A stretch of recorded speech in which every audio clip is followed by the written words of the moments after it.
மனதின் வல்லமை என்ற தலைப்பில் சிந்தனை உரை வழங்க சென்னையிலிருந்து நம்மோடு ஆழியாறு இணைப்பில் இணைந்திருக்கும் மதிப்பிற்கும் மரியாதைக்கும் உரிய உலக சமுதாய சேவா சங்கத்தின் பேராசிரியர் அருள்நிதி கண்ணையன் ஐயா அவர்களை வாழ்க வளமுடன் என வாழ்த்தி வரவேற்கின்றோம். நிகழ்ச்சிக்கு செல்வதற்கு முன்பு ஐயா அவர்களை பற்றிய குறிப்புகளை அன்பர்களிடம் பகிர்ந்து கொள்வதில் பெருமகிழ்ச்சி அடைகின்றோம். மதிப்பிற்கும் மரியாதைக்கும் உரிய உலக சமுதாய சேவா சங்கத்தின் பேராசிரியர் அருள்நிதி கண்ணையன் ஐயா அவர்கள் கடந்த 22 ஆண்டுகளாக மனவளக்கலையில் தம்மை இணைத்துக் கொண்டு சிறப்பாக சேவை செய்து கொண்டு வருகின்றார்கள். ஐயா அவர்கள் MA யோகா ஃபார் ஹியூமன் எக்ஸலன்ஸில் பட்டம் பெற்றுள்ளார்கள். ஐயா அவர்கள் கடந்த 3 வருடங்களாக சென்னை அண்ணாநகர் அறிவு திருக்கோயிலில் பிரசிடென்ட் அண்ட் மேனேஜிங் ட்ரஸ்டியாக தொண்டாற்றி கொண்டு வருகின்றார்கள். லண்டன் ஸ்கை யோகா தவ மையங்களில் மனவளக்கலை பயிற்சிகளை அளித்துக் கொண்டு சேவை புரிந்து வருகின்றார்கள். இத்தகைய பல சிறப்புகளை உடைய ஐயா அவர்களை வாழ்க வளமுடன் என வாழ்த்தியும் வணங்கியும் சிந்தனை உரை அளிக்க வரவேற்கின்றோம். ஐயா, வாழ்க வளமுடன். ஐயா வளமுடன். அம்மா வாழ்க வளமுடன்.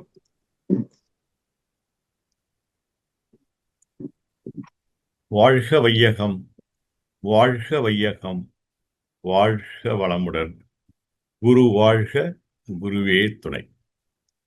இந்த இணையதளத்தில் இணைந்துள்ள அன்பர்கள் அனைவருக்கும் என்னுடைய காலை வணக்கத்தை தெரிவித்துக் கொள்வதில் பெரும் மகிழ்ச்சி அடைகிறேன். அதே போல இந்த இணையதள நிகழ்ச்சியை தினந்தோறும் வெகு சிறப்பாக நடத்தி கொண்டிருக்கும் ஆழியார் ஐடி நிர்வாகத்திற்கும் என்னை இந்த சபைக்கு அறிமுகப்படுத்திய சத்யபிரியா அம்மா அவர்களுக்கும் நன்றியையும் வாழ்த்தையும் தெரிவித்துக் கொண்டு இன்று சிந்தனையாக மனதின் வல்லமை, பவர் ஆஃப் மைண்ட், அதை நம்ம சிந்தனைக்கு எடுத்திருக்கோங்க. ஏன்னா எல்லாருக்குமே தெரியும், மனசு ஒரு இன்டெக்ரல் பார்ட், ஒரு வாழ்க்கையில ஒரு முக்கியமான அங்கம். ஸோ அந்த மனசோட தன்மை, குவாலிட்டி, உயர்வு அது எப்படி இருக்குதோ அதை பேஸ் பண்ணி தான் நம்ம வாழ்க்கையில பார்த்தீங்கன்னா நம்மளோட தன்மை, உயர்வு, மதிப்பு, வெற்றி, தோல்வி எல்லாமே மனசை அடிப்படையாக கொண்டது தான். நாம் விரும்புகிற இன்பம், அமைதி எல்லாம் மனசுலேருந்து தான் வரணும், வேற எங்கேயும் தேடினாலும் கிடைக்காது. ஸோ அப்படிப்பட்ட வல்லமையுடைய மனதை நம்ம இப்போ விரிவாக நம்ம சிந்திக்கலாங்க. அதை நம்ம பவர் பாயிண்ட் ஸ்லைடு மூலம் நம்ம பார்க்கலாம்.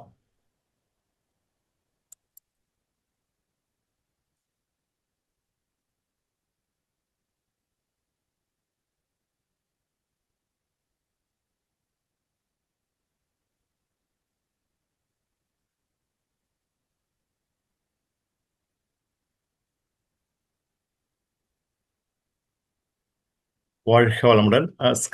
ஸ்கிரீன் தெரியுதுங்களா எல்லாருக்கும்? இன்னும் வரலைங்க ஐயா, ஸ்கிரீன் வரலங்க. யுவர் ஸ்கிரீன் ஷேரிங்னு வருதுங்களா? எனக்கு வருதுங்களா? இல்லைங்க ஐயா, உங்களுடைய உருவம் தான் தெரியுது. நான் மறுபடியும் அதை பண்ணட்டுங்களா? பண்ணுங்க. ஷேர் ஸ்கிரீன் போட்டேன்.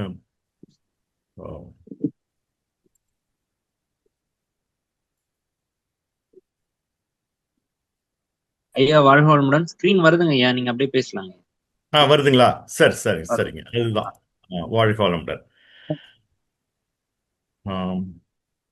இருங்க, அது ஸ்கிரீன் மறுபடியும் போய் எனக்கு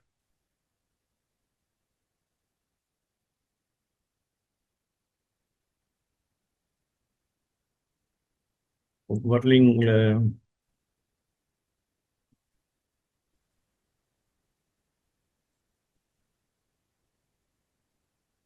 ஐயா, நான் ஷேர் ஸ்கிரீன் போட்டேன், வரலீங்களா? எனக்கு வரலீங்களா? உங்களுக்கு வருதுங்களா? இப்போ வருதுங்க ஐயா, எனக்கும் தெரியுதுங்களா? அப்ப எனக்கு டிஸ்பிளே ஆகலீங்களே. உங்களுடைய வீடியோ தெரியுதுங்க ஐயா. வீடியோ தான் தெரியுது இல்லைங்களா? இன்னொரு டேப்ல இருக்குங்க ஐயா, நீங்க அப்படியே அந்த டேபுக்கு போனீங்கன்னா அதுல இருந்து நீங்க பேசலாங்க.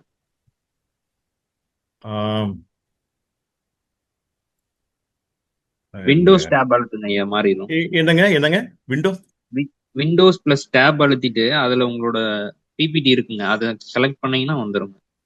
இல்ல அப்படிதான் நான் பண்ணினேன். பட் இதுவரையிலும் நான் பண்ணிருக்கேன். இருங்க ஒரு நிமிஷம். Sorry sorry.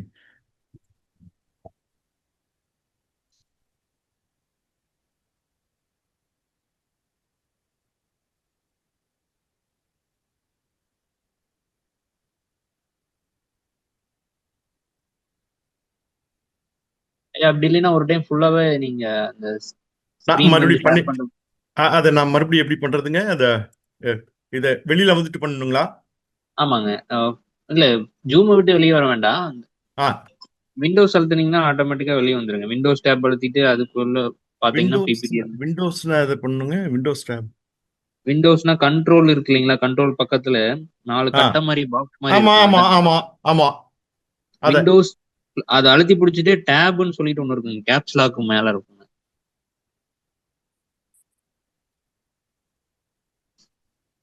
ஆமாங்க டேப். ஆ இது ரெண்டையும் ஒரே டைம்ல அமுத்துனீங்க அப்படின்னா உங்களோட பிபிடி அந்த இடத்துல காட்டுங்க ஐயா. வந்துருத்துங்க. ஐயாவோ வந்துருத்து. அந்த இடத்துல பிபிடி ஓபன் பண்ணிட்டீங்களா? வந்துருத்துங்க. சாரி. First PPT. அன்பர்கள், உங்கள் அனைவருக்கும் என்னுடைய வருத்தத்தை தெரிவித்துக் கொள்கிறேன். அது தெரியல, எத்தனையோ முறை நான் பண்ணியிருக்கேன். பட் இன்னைக்கு ஐ ஃபேஸ் திஸ் இஷ்யூ. வாழ்க வளமுடன். ஆம், பாத்தீங்களா, இப்போ மனதின் வல்லமை அப்படிங்கிற இந்த சிந்தனைய மகரிஷியோட கவிதையை எடுத்து நம்ம பார்க்கலாங்க. இது வந்து ரொம்ப 4 வரி எளிமையான கவிதை தான்.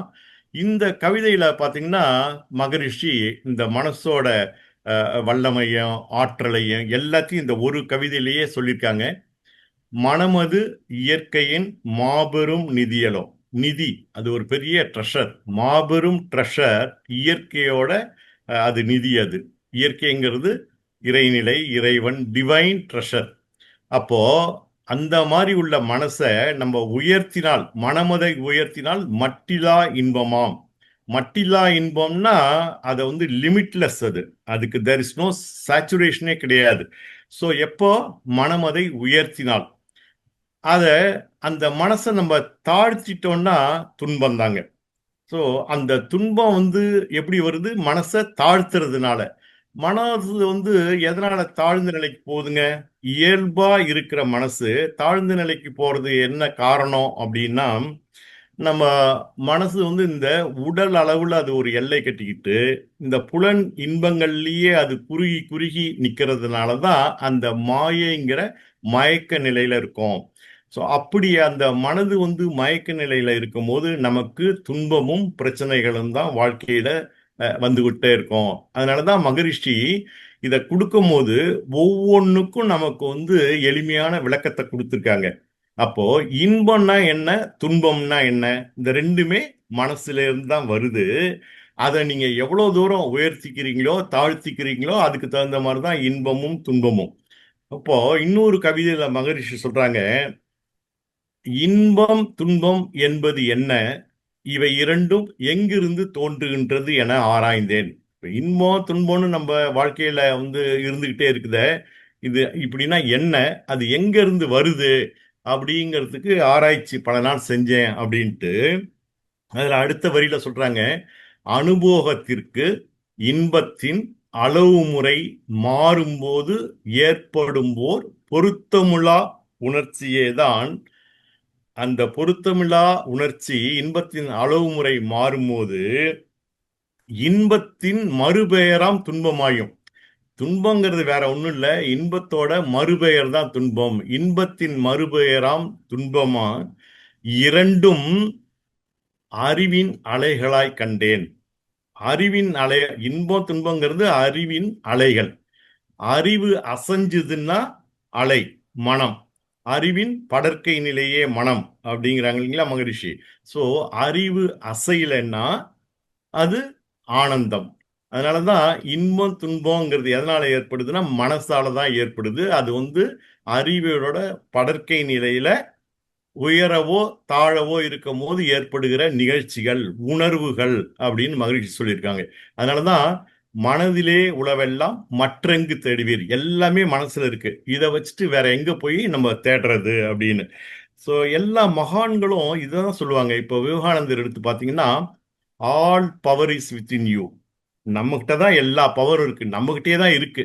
You can do anything and everything அப்படின்னு சொல்றாங்க இல்லைங்களா? ஸோ அப்படிப்பட்ட பவர், வல்லமை வாய்ந்தது தான் நம்ம மனசு. அதே போல இந்த மனசு தான் நம்ம வாழ்க்கைக்கே ஒரு விளைநிலம். விளைநிலம்னா ஒரு ஃபீல்டு. இந்த அக்ரிகல்ச்சரல் ஃபீல்டு வந்து சாதாரணமா விளைநிலம் இல்லைங்க, அது வந்து ஃபர்டைல் ஃபீல்டு. ஏன்னா எதை போட்டாலும் இந்த மனங்கிற அந்த ஃபர்டைல் ஃபீல்டில் நம்ம எதை போட்டாலும் விளைஞ்சிருங்க. ஆனா எதை பயிரிடணும் அப்படின்னு தெரிஞ்சு பயிரிடணும். ஏன்னா அவரு ஃபர்டைல் ஃபீல்டு எதை போட்டாலும் வந்துடும். வந்து அந்த மாதிரி வந்து நம்ம செலக்ட் பண்ணி பண்ணலைன்னா என்ன ஆகும்னா, இந்த பயிரோட சேர்ந்து இந்த களைப்பயிர்கள்னு சொல்றாங்க இல்லையா, வீட்ஸ், அதுவும் சேர்ந்து வந்துடும். அதனாலதான் ரொம்ப அந்த எண்ணத்துல கேர்ஃபுல்லா இருக்கணும். மனசுல எதை போடணும் எதை போடக்கூடாதுங்கிறது நம்ம ரொம்ப தெளிவா இருக்கணும். இந்த மனசை வந்து பாத்தீங்கன்னா காந்தத்துக்கு மேக்னெட்டோட கம்பேர் பண்ணுவாங்க.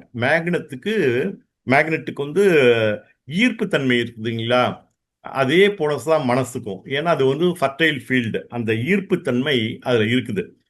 அது பாத்தீங்கன்னா if you think of blessings, நம்ம பிளஸ்ஸிங்கே நினைச்சிட்டு இருக்கோம் அப்படின்னா அது அது அது வந்து பிளஸ்ஸிங்காக தான் கொடுத்துட்டு இருக்கோம். நம்ம வாழ்த்து சொல்ல சொல்ல சொல்ல வாழ்த்து நினைச்சிட்டே இருக்க மற்றவங்கள வாழ்த்த வாழ்த்த நமக்கு அந்த வாழ்த்து வந்து சேர்ந்துக்கிட்டே இருக்கும். ஏன்னா இது எல்லாமே தெரியும் இல்லைங்களா, நம்ம அலை இயக்கத்துல தான் எல்லாம் இயங்கிட்டு இருக்கு அப்படின்னு. அதே போல if you think of problems, you attract problems. நம்ம பிரச்சனைகளையே கஷ்டங்களையே நினைச்சிட்டு இருக்கோம், மற்றவங்களோட பேசிட்டு இருக்கோம் அப்படின்னா அது அந்த ஃப்ரீக்குவன்சிக்கு பார்த்தீங்கன்னா நமக்கு பிரச்சனைகள் தான் வரும். மற்றவங்களும் அவங்க பிரச்சனைகளை நம்மகிட்ட சொல்ற அளவுக்கு அந்த அலை இயக்கம் வேலை செய்ய ஆரம்பிச்சிடும். அதனாலதான் what you think you become அப்படின்னு சொல்றாங்க இல்லைங்களா, அதுக்கு தகுந்த மாதிரி நம்ம வந்து மனசு தான் எல்லாத்துக்கும் காரணம். அதனாலதான் புத்தரும் அவர் life is the creation of our mind அப்படின்னு சொல்லியிருக்காங்க. நம்ம வாழ்க்கை நம்மளோட மனசை பொறுத்துதான் வாழ்க்கை அப்படின்னு.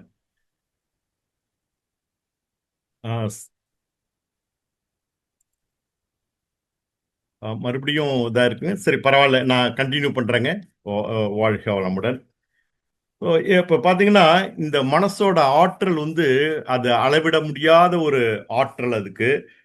ஏன்னா the power of mind is very astonishing, வியத்தகு ஆற்றல் கொண்டது.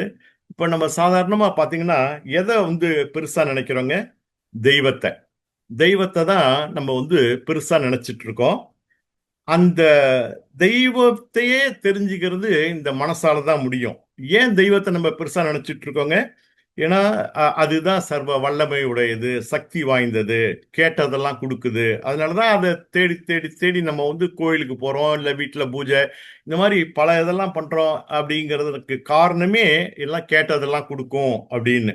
ஸோ அந்த தெய்வத்தையே அறிஞ்சுக்கிறது மனம். இப்ப நமக்கு பிடிச்ச கடவுளை நினைச்சோம்னா அப்படியே மனசு காமிக்குதுங்க இல்லைங்களா, அகக்காட்சியா கொண்டு வருது. இதெல்லாம் கொண்டு வருது யாருங்க? மனசுதான். அதே போல அப்படி நம்ம எதையும் நினைக்காம இறைநிலைனா என்னன்னு நினைச்சா கூட நம்ம தவத்துல ஆழ்ந்து சென்று நம்ம வந்து பார்த்துருந்தோம்னா நமக்கு உள்ளுணர்வா அகக்காட்சியா அது எடுத்து கொடுக்கும். அதனால பிசிக்கலா பாத்தீங்கன்னா எண்ணமாவும் அது வெளிப்படுத்துது, இன்ட்யூஷனா அகக்காட்சியாவும் வெளிப்படுத்துகிறது. அதனாலதான் the other end of mind is God அப்படின்னு மகரிஷி சொல்லியிருக்காங்க. ஸோ இறைவனை தேடும் பணி இங்கதான் நிறைவு பெறுது. நிறைவு பெறுற இடம் வந்து நம்ம மனசு தான். அதனாலதான் நம்ம பல அறிவு திருக்கோயில்ல நீங்க பாத்தீங்கன்னா இறைவனை தேடும் பணி இங்கு நிறைவு பெறுகிறது அப்படின்னு ஒரு வாசகங்கள்லாம் இருக்குங்க. அதே போல இப்ப மகரிஷி மட்டும் இந்த மனசு அதர் எண்ட் ஆஃப் மைண்ட்னு சொல்ல, இன்னும் பாருங்க எவ்வளோ எல்லா மகான்களும் அதான் சொல்லியிருக்காங்க. இப்போ வந்து திருமூலர் எடுத்து பார்த்தீங்கன்னா உள்ளத்தின் உள்ளே உள பல தீர்த்தங்கள். உள்ளத்துல நம்ம நிறைய தீர்த்தங்கள் இருக்கு. ஏன்னா அவங்களோட சிலேடை மொழி அதெல்லாம். ஸோ அதை நீங்க வந்து என்னன்னா மெல்ல குடைந்து நின்று ஆடார், மெல்ல குடைஞ்சு போகணும்.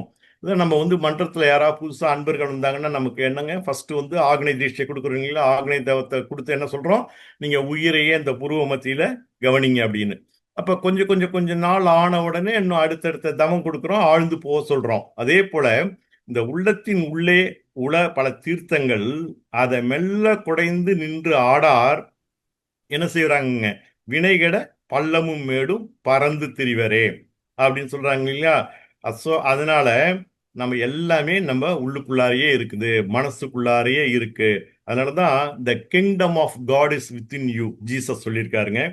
ஸோ அதனால இவ்வளவு சிறப்பு வாய்ந்த இந்த மனதை பார்த்தீங்கன்னா முழுசா தெரிஞ்சவங்க ரொம்ப கொஞ்சம் பேர் தான். ஏன்னா இந்த மனசு வந்து அது ஒரு மறைப்பொருளா இருக்கிறதுனால அதை கொஞ்சம் பேருக்கு தான் அதை வந்து புலப்பட்டிருக்கு.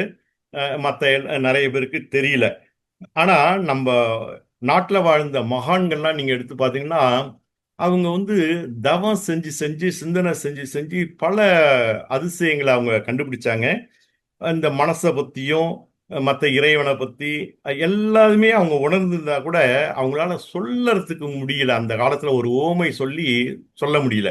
முந்தையோர்கள் அகத்தவத்தால் முற்றுணர்ந்த போதிலும் மொழிவதற்கு ஊமையின்றி முட்டி மோதி நின்றனர். அதனாலதான் நீங்க பாத்தீங்கன்னா இந்த மனசை பத்தி மனசுங்கிறதுல சாதாரணமா எந்த தத்துவத்தை எடுத்து பார்த்தாலும் நிறைய கருத்துக்கள் இந்த சமுதாயத்துல ரொம்ப டீப் ரூட்டடா ஆழ்ந்து பரவி இருக்கு. அதுல ஒண்ணுதான் இந்த மனசு. மனசை நீங்க சாதாரணமா கேட்டு பாத்தீங்கன்னா என்ன சொல்லுவாங்க, அது இதயத்தின் வெளிப்பாடு அப்படின்னு சொல்லுவாங்க. ஏன்னா இதயத்தோட ஃபங்க்ஷன். இப்ப நீங்க பாத்தீங்கன்னா மனசு கஷ்டப்படுது, மனசு வலிக்குதுன்னா நேரா இதயத்தை தான் எல்லாம் போய் தொடுவாங்க. மனசாட்சிப்படினாலும் நேரா இதயத்தை தான் தொடுவாங்க. ஏன்னா அந்த உணர்ச்சியை கொடுக்கறது அது இதயம் அப்படின்னு ஒரு ஒரு நம்பிக்கை, ஒரு தவறான கருத்து. ஆனா நீங்க பாத்தீங்கன்னா அது இதயத்துல என்ன நடக்குதுங்க, அங்க ஏது உணர்வு, அது வெறும் பிளட்டை பம்ப் பண்ணுது, பியூரிஃபை பண்ணுது, இந்த வேலையை தான் செஞ்சுட்டு இருக்கு. சில நேரம் சில பேர் வந்து மனசை வந்து பாத்தீங்கன்னா மூளையோட செயல்பாடு அப்படின்னு நினைச்சிட்டு இருக்காங்க. அதுவும் தப்பு. ஏன்னா மூளை வந்து என்ன, உணர்ச்சிகளை கொடுக்குது, கட்டுப்படுத்துது, அப்புறம் இந்த அனுபவங்களை ஒத்து பார்க்குது. ஆனா இந்த மூளையையும் இயக்கிறது இந்த மனம். அந்த அவ்வளோ திறமை அந்த மனசுக்கு இருக்குதுங்க. ரைட்டுங்களா? அப்போ இந்த பிரபஞ்ச இயக்கத்திலேயே நீங்க பாத்தீங்கன்னா ஒரு ஈடு இணையற்ற இயக்கம் அப்படின்னு பாத்தீங்கன்னா அது நம்ம மன இயக்கம் தான். மனசு இல்லைன்னா ஒண்ணுமே இல்லைங்க. நீங்க கோமால இருக்கிறவங்களை எடுத்து பாருங்க. கோமால இருக்கிறவங்க வந்து அவங்கள்ட்ட உடல் இருக்கு, உயிர் இருக்கு. ஆனா ஒன்றும் அவங்களுக்கு ஒரு உணர்வு கிடையாது. எல்லாம் இருக்கு, பட் எதையும் அவங்களால வந்து உணர முடியல. ஏன்னா மனம் அங்க இல்லை. இப்போ ஒரு ஆடு மாடு இதெல்லாம் இருக்காங்க, எல்லாம் விலங்கினங்கள். இப்போ ஆடுக்கோ மாடுக்கோ தான் ஒரு ஆடு மாடு அப்படின்னு அவங்களுக்கு தெரியாது. அவங்கள்ட்ட 5 அறிவு இருந்தா கூட இந்த மனோங்கிறத ஒரு முழுமையா 6வது அறிவா அங்க இல்லாதனால ஆடு மாடுக்கு அதை தாண்டி ஒன்றும் தெரியாது. இப்போ நம்ம மனிதர்கள்ட்ட மனம் 6வது நிலையில இருக்கிறதுனால தான் நமக்கு ஆடும் தெரியுது, மாடும் தெரியுது, நம்மளையும் தெரியுது, கடவுளையும் தெரிஞ்சுக்க முடியுது. ஸோ அப்படிப்பட்ட ஒரு ஒரு அமைப்பு தான் இந்த மனது. அதனாலதான் இந்த மனசை பத்தி மகரிஷி சொல்லும் போது, மனிதனே உன் அமைப்பே மாவண்டத்தின் சிறப்பு. மனிதனே உன் அமைப்பே மாவண்டத்தின், இந்த பெரிய அண்டத்தின் சிறப்பு அப்படிங்கிறாங்க. ஏன்னா அதுதான் ஔவையாரும் அரிது அரிது மானிடராய் பிறத்தல் அரிது அப்படின்னு சொல்லியிருக்காங்க இல்லையா? அவ்வளோ சிறப்பு வாய்ந்தது இந்த மனிதன் அமைப்பு. மனம் என்ற பெரும் பொருளை மனதாலேயே உணர்ந்திடுவாய். ஸோ இந்த மனசை உணர்ந்துக்கணும்னா அது எதன் மூலம் உணர்ந்துக்க முடியுங்க? மனசு மூலம் தான் உணர்ந்துக்க முடியும் அப்படின்னு ஒரு கவிதையில சொல்லியிருக்காங்க. அந்த அப்படிப்பட்ட மனசு இந்த பிரபஞ்சத்தையே ஆராய்ச்சி செய்யக்கூடிய உள்ள மனசு தன்னை அறிஞ்சுக்கிறதுக்கு அது முயற்சி செய்யல. ஏன்னா தன்னை அறியணும், மனசுன்னு நம்ம நம்ம வந்து தெரிஞ்சுக்கணும், அதோட வல்லமையை புரிஞ்சுக்கணுங்கிறது அதுக்கு தெரியாது. அதனாலதான் அது பாத்தீங்கன்னா வெளியிலேயே தான் சுத்திக்கிட்டு இருக்கும். அந்த மாதிரி அந்த மனசை நம்ம அடையறது, அறிஞ்சுகிறது, அந்த மனசோட உச்சத்துக்கு போறது தான் ஞானத்தின் உச்சம். மனதை அறிவது தான் ஞானத்தின் உச்சம்.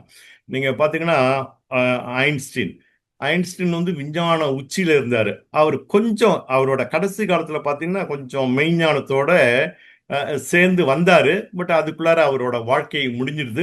இருந்தாலும் அவருக்கு ஒரு ஏக்கம் இருந்துகிட்டு இருக்கு. ஏதோ ஒண்ணு இவ்வளோ கண்டுபிடிச்சிருக்கோம், ஏதோ ஒண்ணுன்னு அவர் நிறைவு பெறாத ஒரு ஒரு மனசுலதான் இருந்துகிட்டு இருக்காரு. ஏன்னா அவரோட ஒரு ஸ்டேட்மெண்ட் பாத்தீங்கன்னா தெரியும். While I spent all my years exploring the world outside me, I have not cared to see the world inside me. So அவருக்கு தெரிஞ்சிருக்கு. ஆனா அவருக்கு வந்து ஆயுள் குறைஞ்சதுனால அவரால் முடிக்க முடியல. அதனாலதான் மகரிஷி நமக்கு தவத்தோட முடிவுல எல்லா வளங்களும் வேணும்னு அருட்பேராற்றல் கருணையினால் உடல் நலம் நீளாயுள் அப்படின்லாம் சொல்றாங்க இல்லைங்களா. அது போல ஒவ்வொன்றுக்கும் ஒரு ஒரு அர்த்தத்தை வச்சுதான் மகரிஷி எல்லாம் சொல்லியிருக்காங்க. ஸோ இப்ப பாத்தீங்கன்னா அந்த மனசை வந்து மனம்னா என்ன அப்படின்னு நம்ம எல்லாரும் தெரியனா எல்லா நிலையிலையும் இருக்கிறவங்க தான் இப்போ ஜூம் மீட்டிங்ல இருக்கிறீங்க. இருந்தாலும் ஒரு சுருக்கமா பார்த்துடலாங்க. மனசுங்கிறது என்னங்க? உயிரின் படற்கை நிலையே மனம். மகரிஷியோட வெரி சிம்பிள் டெஃபனிஷன். ஏன்னா நம்ம உடம்பு வந்து 3 வகையா பிரிக்கலாம். பரு உடல், உயிர் உடல், நுண்ணுடல், அப்புறம் காந்த உடல் அப்படின்னு. இந்த பரு உடல் பார்த்தீங்கன்னா பஞ்சபூதங்களோட கூட்டு. நிலம், நீர், நெருப்பு, காற்று, விண் அப்படிங்கிற 5 பூதங்கள். இதுல முதல் தத்துவமாகிய அந்த விண்ங்கிறது தான் உயிரா ஓடிட்டு இருக்கு. அது இந்த உடலை எல்லை கட்டி ஓடிட்டு இருக்குது. அது ஒவ்வொரு உயிரிலையும் ஆயிரக்கணக்கான இறை துகள்கள், ஃபார்மட்டிவ் டஸ்ட் பார்ட்டிகிள்ஸ் அப்படிங்கிறது இருக்கு. ஸோ எல்லாமே சுழற்சி, தற்சுழற்சியா ஓடிக்கிட்டே இருக்கும் போது, அப்படி உயிர் ஓடிட்டு இருக்கும்போது ஒவ்வொரு விண்ணுக்குள்ளாரையும் உயிர் துகள்ல இருக்கிற வேகமா சுத்திட்டு இருக்கிற அந்த இறை துகள்கள் அந்த வேகம் தாங்க முடியாம வெளியில தெரிச்சு வருது. அப்படி தெரிச்சு வரும்போது அது ஒரு ஆற்றலோட வெளியில வருது. அந்த ஆற்றல் தான் காந்த ஆற்றல். அது உடலை எல்லை கட்டிக்கிட்டு அது ஒரு காந்த உடலா நமக்கு ஓடிக்கிட்டே இருக்குது. இந்த காந்த உடல்ல இருக்கிறதுனால அதை வந்து நம்ம ஜீவகாந்தம் அப்படின்னு சொல்றோம். இந்த காந்தம் தான், இந்த ஆற்றல் தான் 5 புலன்கள், கண், காது, மூக்கு, காது, அப்படிங்கிற 5 புலன்கள் வழியாக இந்த காந்தம் செலவாகி நம்ம 5 உணர்வுகளை நம்ம கொடுக்குது நமக்கு. 5 உணர்வுகள் என்னங்க? அழுத்தம், ஒளி, சுவை, மனம்ங்கிற அந்த 5 உணர்வுகள் அது ஒரு பர்செப்ஷன் தான், உணர்வுகள் தான். அதை உணர்றது எப்படி? நம்ம அந்த இன்ப துன்பம் அனுபவங்கள் எப்படி நமக்கு கிடைக்குதுன்னா, இதே ஜீவகாந்தம் மூளை வழியா செயல்படும்போது அந்த உணர்ச்சி நமக்கு வருது. ஸோ அதனால எல்லாமே ஜீவகாந்தம் தான். அதனாலதான் அறிவின் படற்கை நிலை, உயிரின் படற்கை நிலை மனம் அப்படிங்கிறது சொல்லியிருக்காங்க. இந்த மனசு பாத்தீங்கன்னா அதோட இயல்பு என்ன அப்படின்னா, அது வந்து வெளியிலேயே தான் சுத்திட்டு இருக்கும். புற அனுபவங்கள், அதனாலதான் அது நமக்கு நிறைய இருக்குது. வேர்ல்டுலி எக்ஸ்பீரியன்ஸ் இல்லைங்களா? உலக அனுபவங்கள் நமக்கு நிறைய இருக்கிறதுக்கு காரணமே இந்த மனசு வெளியிலேயே தான் சுத்திட்டு இருக்கு. அதனாலதான் சொன்னாங்க இல்லையா, மனம் ஒரு குரங்கு போல வெளியிலேயே தான் பாஞ்சிட்டு இருக்கும் அப்படின்னு. அப்போ இந்த புற அனுபவங்கள்லாம் எடுத்து பார்த்தீங்கன்னா நம்மளோட அலைச்சூழல் 14, ஏன்னா பீட்டா அலை 14க்கு மேல உள்ள அலைச்சூழல்ல தான் இதெல்லாம் பதிஞ்சுக்கிட்டே இருக்கும்.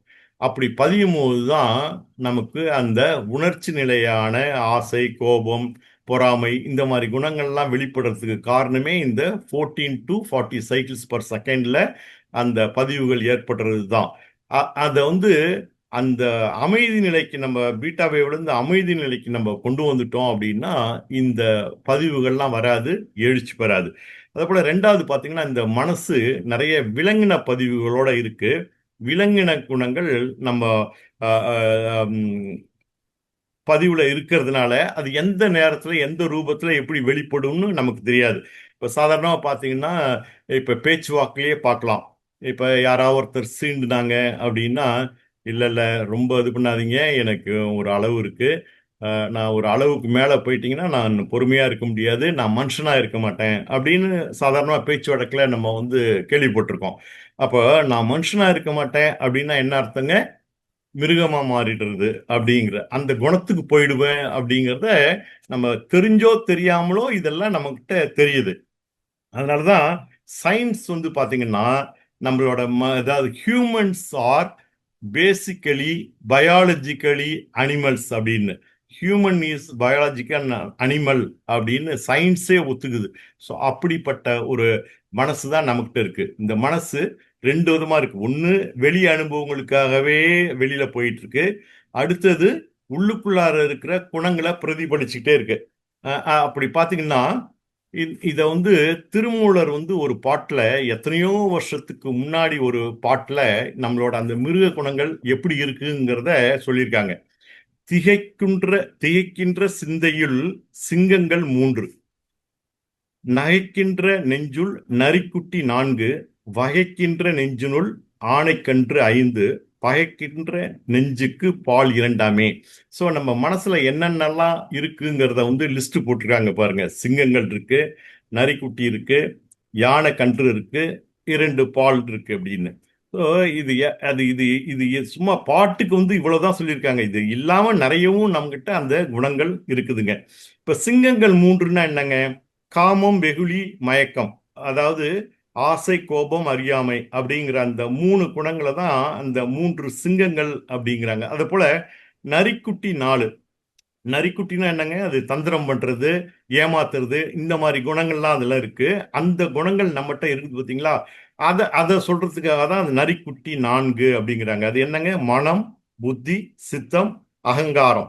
ஸோ ஏன்னா மனசு புத்திலாம் பாருங்க, நரி மாதிரி நம்மளோட நம்ம வந்து எதுக்கு என்ன சொல்லணுங்கிறதோ அதை மேனிப்புலேட் பண்றதுக்கு மனசு இமிடியேட்டா செஞ்சிடும்.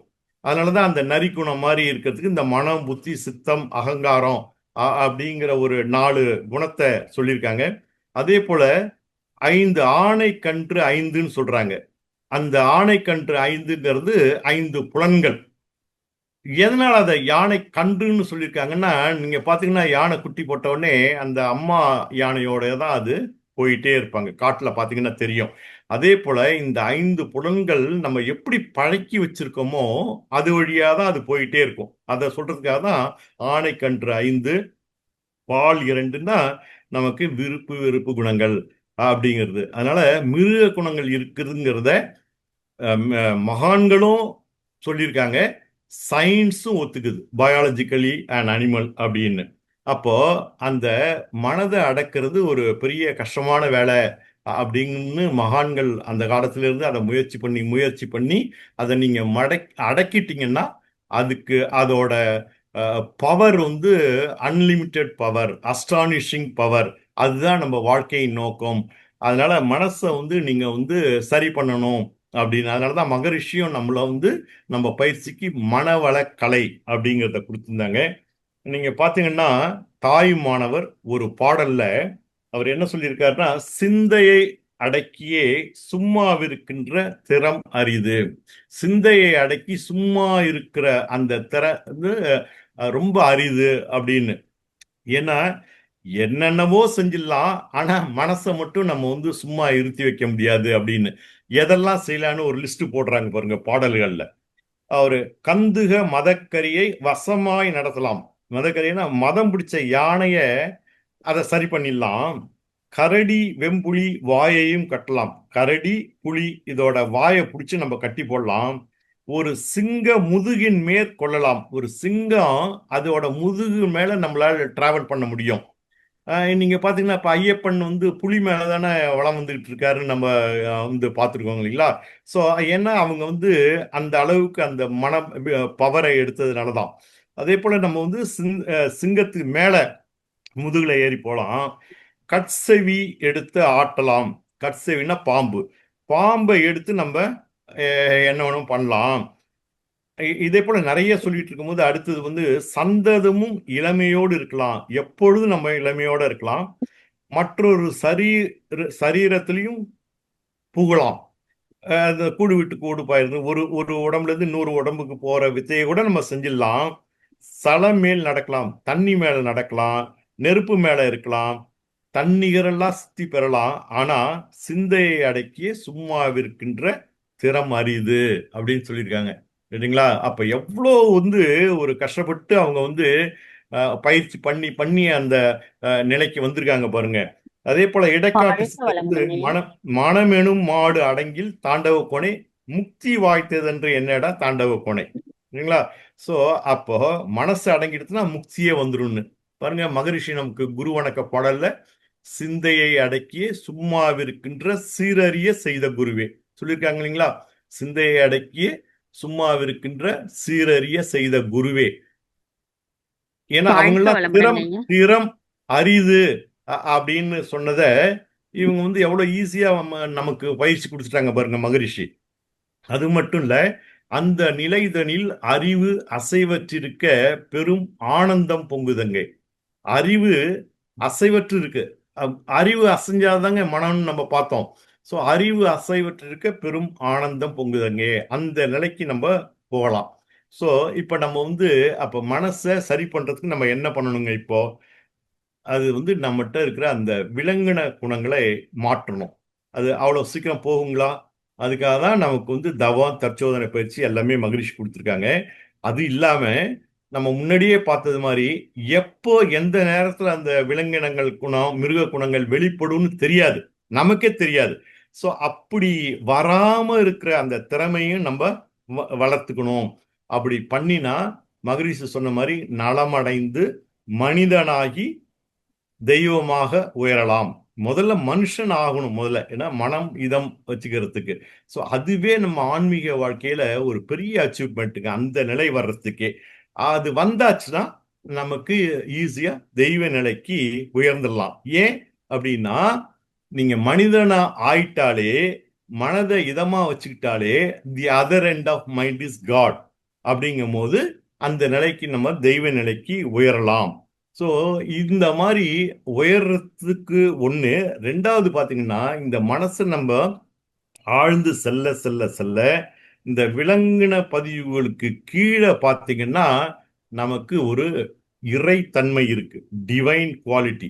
நம்ம வந்து செயல்படுறது எல்லாம் கான்சியஸ் மைண்ட், சப்கான்சியஸ் மைண்ட்ல தான் நம்ம செயல்படுத்திட்டு இருக்கோம். இன்னும் உள்ளார போனோம்னா சூப்பர் கான்சியஸ் மைண்ட், அந்த ஒரு ஆழ் மனம், அந்த மனதுல தான் இந்த இறைத்தன்மை எல்லாம் இருக்குதுங்க.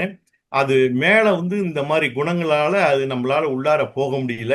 இந்த கான்சியஸ் மைண்டும் சப்கான்சியஸ் மைண்டு தான் நம்மளை வந்து ஓவர்டேக் பண்ணி அதன் வழியா தான் நம்ம செஞ்சுட்டு இருக்கோம். அப்போ மனசு நம்ம அலைச்சூழலை குறைச்சு குறைச்சு போகும்போது அந்த சூப்பர் கான்சியஸ் மைண்டான அந்த இறைத்தன்மை உள்ள இடத்துக்கு நம்மளால போக முடியும். ஸோ அதுக்கு நம்ம என்ன பண்ணணுங்க? மனசை வளப்படுத்தணும், உயர்த்தணும். அதுக்கு தான் நம்ம கலை பயிற்சிகள். அது ரொம்ப சிறுமையா இருக்குது. சரி, இந்த மனசை எப்படிங்க நம்ம வந்து உயர்த்துவது? ஏன்னா திருப்பி திருப்பி பழக்கத்தின் வழியே தானே நம்ம போயிட்டு இருக்கோம். விளக்கம் தெரியுது.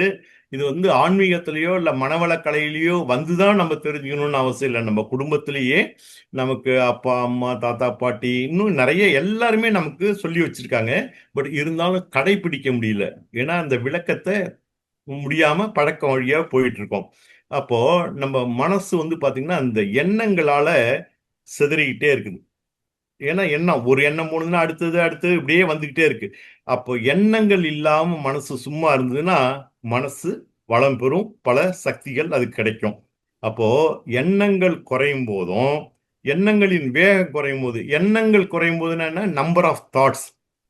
எண்ணங்களோட வேகம் குறையணும்னா அந்த ஃப்ரீக்குவன்சி. ஸோ எண்ணங்கள் குறைஞ்சி ஃப்ரீக்குவன்சி குறையும் போது பார்த்தீங்கன்னா அப்போதான் நமக்கு மன இயக்கம் குறையும்.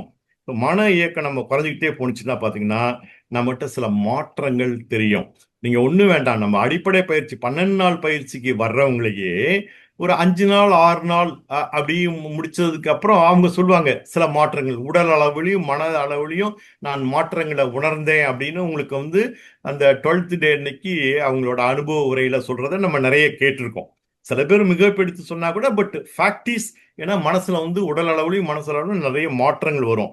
அப்போ இந்த மனசோட இயக்க நமக்கு குறைஞ்சிக்கிட்டே போனாதான் மனத்துக்கு நிறைய சிந்தனைகள் வரும். அந்த இன்ட்யூட்டிவ் பவர் நமக்கு நிறைய வரும். அந்த சிந்தனைகள் அடுத்தது பார்த்தீங்கன்னா ஃப்ரீக்குவன்சியை குறைக்கும் போது வான்காந்தத்திலிருந்து நிறைய கருத்துகள் நமக்கு வந்து சேரும். அதை நல்லாவே நம்ம அனுபவமா உணர முடியும். அப்படி அந்த உயர்ந்த சிந்தனைகள்லாம் வரும்போது தான் இந்த மனம் உயருது, மேன்மை அடையுது.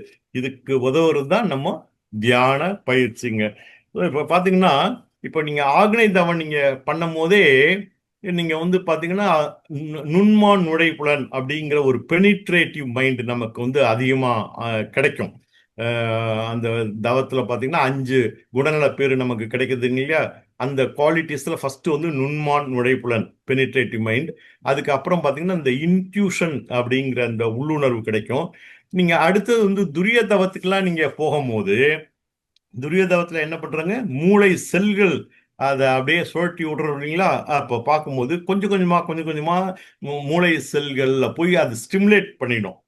இப்போ பார்த்தீங்கன்னா டார்மெண்டா இருக்கிற மூளை செல்கள் ஃபங்க்ஷனுக்கு வரும். சாதாரணமாக நமக்கு வந்து 8 to 10% தான் அந்த மூளை செல்கள் வேலை செய்யறதுன்னு தெரியும். அது இன்னும் கொஞ்சம் மகான்கள் அளவுக்கு போகும்போது தான் ஒரு 14%. நமக்கு சும்மா 0.25 0.5 அப்படின்னு வந்தாலே நமக்கு அதோட வந்து பலன்கள் ரொம்ப அதிகமாக இருக்கும். ஸோ அந்த மாதிரி பார்த்தீங்கன்னா இந்த மூளைகளோட சிற்றறைகள் கொஞ்சம் கொஞ்சமா அது ஓப்பன் ஆகும்போது அங்க இருக்கிற பதிவுகள் எல்லாம் நமக்கு வந்து அப்படியே வந்து சேர்ந்துக்கிட்டே இருக்கும். நம்ம பார்த்தீங்கன்னா எதுவும் படிச்சிருக்க மாட்டோம், கேட்டிருக்க மாட்டோம். இருந்தாலும் அவ்வளோ ஒரு சிந்தனைகளும் கருத்துகளும் நமக்கு வந்துகிட்டே இருக்கும். நமக்கே ஆச்சரியமா இருக்கும், என்னடா இப்படி ஒரு இது நமக்கு வருதே அப்படின்னு. ஸோ அதனாலதான் அந்த டேஸ்ட்டை நம்ம அனுபவிச்சிட்டோம்னா அதனாலதான் தவம் இன்னும் செய்யணும் செய்யணுங்கிற ஒரு ஆர்வம் இதனாலதான் வந்துகிட்டு இருக்குங்களா. இப்ப பாத்தீங்கன்னா இப்ப 2 3 மகான்களை நம்ம எடுத்து பார்க்கலாங்க. இப்ப நபிகள் நாயகம் இருக்காரு. ஸோ இருந்தாரு. அவர் வந்து சரியா படிக்க எழுத தெரியாது. ஆனா அவர் இந்த தவம் பண்ணி பண்ணி பண்ணி இந்த இந்த மாதிரி போகும்போது தான் அவருக்கு இன்ட்யூட்டிவ் பவர்லாம் ஆக ஆகும்போது மூளை செல்கள் அந்த மாதிரி அதிகமா ஓப்பன் ஆகும்போது தான் பாத்தீங்கன்னா இந்த கருத்துக்கள்லாம் வர ஆரம்பிச்சது. அப்ப கருத்துகள் வர வர அதை வந்து அவரோட பொண்ணுகிட்ட சொல்லி அதெல்லாம் எழுத வச்சாரு. அதான் குரானா வந்திருக்கு. அது போல பாத்தீங்கன்னா ரமண மகரிஷி. ஸோ அவர் என்ன பண்ணாருங்க, வேங்கட்ராமன் 14 வயசுல திருச்சூர்ல இருந்து திருவண்ணாமலை வந்துட்டாரு. என்ன படிச்சாருங்க, பெருசா படிக்கல.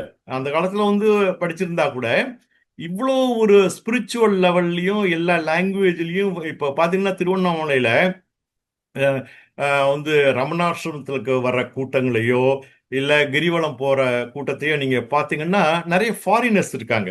ஸோ இவ்வளோ பேரை எப்படி அவரால் அட்ராக்ட் பண்ண முடிஞ்சது? எல்லாம் தவத்தோட அருமைதான். அவர் 14 இயர்ஸ்ல வந்து அந்த குகையில உட்கார்ந்தாரு. சோ தான் யார் நான் யார் அப்படிங்கிற ஆத்ம விசாரணை இந்த மகானாக்கியாச்சு. வெங்கட்ராமன் ரமணரானாரு. அதே போல நம்ம மகரிஷி எடுத்து பார்த்தீங்கன்னா சாதாரணமா வந்து ஏழ்மை குடும்பத்துல இருந்தவர் தான். அவர் எல்லாருக்கும் நமக்கு எல்லாருக்கும் தெரியும் ஒரு 3வது வரலையும் தான் படிச்சாரு அப்படின்னு. பட் எப்படி இவ்வளவு தூரம் நம்ம வந்து ஒரு சின்ன இந்த மனசுங்கிற ஒரு சிந்தனையை எடுத்தே நம்ம இவ்வளவு தூரம் ஒரு பேசுறதுக்கே இன்னும் அதுல வந்து இன்னும் ஆழம் இருக்குது. ஸோ ஒவ்வொரு தத்துவங்கள்லையும் நமக்கு வந்து நமக்கு எத்தனை வருஷம் நம்ம மனவளக்கலையில பயிற்சி எடுத்திருந்தா கூட இன்னும் அது பார்த்தீங்கன்னா படிச்சது கையளவுங்கிற மாதிரி ரொம்ப வெரி ஃப்ராக்ஷன் தான் நமக்கு இன்னும் புரிஞ்சிட்டு இருக்குது. அப்ப இவர் மட்டும் எப்படி கொடுத்தாருங்க இவ்வளவு தத்துவத்துல? பார்த்தீங்கன்னா இப்போ லாஸ்ட் வீக் நமக்கு வந்து ஆழியார்ல ஒரு இன்டர்நேஷனல் கான்ஃபரன்ஸ் சயின்ஸ் கான்ஃபரன்ஸ் வந்து நடந்தது. ஸோ எப்படி விஞ்ஞானிகள்லாம் சேர்ந்து சிந்திக்கிற அளவுக்கு எப்படி போச்சுங்க இந்த தத்துவங்கள்? ஏன்னா அவர் சொல்லுவாரு, I have studied in the university of universe. அதுதான் எப்படி அவரால் மட்டும் அந்த யூனிவர்ஸ்ங்கிற யூனிவர்சிட்டியில படிக்க முடியுது? ஆன்மீகம், தவம், தற்சோதனை, வாழ்ந்து காட்டின முறை. ஸோ அந்த மாதிரி மகான்கள்லாம் அப்படிதான் வந்திருக்காங்க. அதனாலதான் இந்த மூளை வந்து பெரிய பெட்டகம் அது. அதை திறந்துகிட்டு போகணும்னா நமக்கு தவம் மட்டும்தான் திறவுகோல். அதுதான் கீ. ஸோ நம்ம எந்த அளவுக்கு திறந்துகிட்டு போறோமோ அந்த அளவுக்கு நம்ம வந்து ஆன்மீகத்துல உயர்ந்துகிட்டே போலாங்க. அப்படி போகும்போது தான் நமக்கு வந்து பேரின்பம், இன்கம்பேரபிள் பிளிஸ் அப்படிங்கிற ஒரு நிலைக்கு போகணும். அப்படின்னா அந்த தவத்துல உயர்ந்து போகணும். தவத்தை வச்சுதான் இந்த இந்த பொக்கிஷத்தை நம்ம அடைய முடியும். அடைய முடியும். அதனாலதான் இந்த மனதை ஒரு பொக்கிஷம், மனம் ஒரு பொக்கிஷம்னு மகரிஷி நமக்கு ஒரு சிந்தனை கொடுத்துருக்காங்க. அது அந்த மனம் என்ன கேட்டாலும் கொடுக்கும், கொடுத்துக்கிட்டே இருக்கும். ஏன் அப்படின்னா ஃப்ராக்ஷன் டிமாண்ட்ஸ், டோட்டாலிட்டி சப்ளைஸ். நம்ம ஃப்ராக்ஷன், டோட்டாலிட்டி இறைவன். அதை கொடுத்துக்கிட்டே தான் இருப்போம். ஏன்னா the other end of mind is God. நம்ம என்ன கேட்கணும்னு அதை தெரிஞ்சு கேட்டோம்னா எல்லாமே கிடைச்சிட்டு இருக்கும். அதனாலதான் மகான்கள் எல்லாம் என்ன செய்யணும்னு நினைச்சாங்களோ அந்த பவர் உடல் அளவிலையும் மனசு அளவிலையும் பொருளாதாரத்திலையும் அவங்களால சாதிக்க முடிஞ்சது என்னன்னா அந்த மனசு, அந்த டிமாண்ட் வந்து ரீசனபிளா இருக்கணும். எல்லாம் நம்ம நம்ம வந்து மெட்டீரியல் பொசிஷனுக்காக நம்ம கேட்டோம்னா அதெல்லாம் வந்து அவ்வளவு தூரம் நடக்காதுங்க. அதனாலதான் மனம் என்ற பெரும்பொருளை மனதாலே உணர்ந்திடுவாய் அப்படின்னு மகிழ்ச்சி சொல்லியிருக்காங்க. ஸோ இந்த பவர் வந்து மனதோட பவரை வந்து ஓகே மகான்கள் அதெல்லாம் சொல்லியிருக்காங்க, சயின்ஸ் சொல்லியிருக்காங்க. இன்னும் அமெரிக்காவில் இதை பற்றி ஒரு ரிசர்ச் பண்ணியிருக்காங்க. அதை நான் உங்களோட ஷேர் பண்ணுறேன். அதாவது பில் கிளின்டன் பிரசிடெண்ட்டாக இருக்கும்போது நடந்த ஒரு ஆராய்ச்சி. மரண தண்டனையில் இருக்கிற ஒரு கைதியை எடுத்து அந்த எண்ணத்தை வந்து அந்த மனசை வந்து ஆராய்ச்சி செய்யலாம் அப்படின்னு சில சயின்டிஸ்ட் வந்து அந்த கவர்மெண்ட் அமெரிக்கன் கவர்மெண்ட்ல ஒரு பர்மிஷன் வாங்கிட்டு அந்த சிறைச்சாலைக்கு போறாங்க. அங்க போய் அந்த ஒரு கைதியை மீட் பண்ணி அவர் இன்னும் 10 நாள்ல அவருக்கு வந்து மரண தண்டனை கொடுக்க போறாங்க.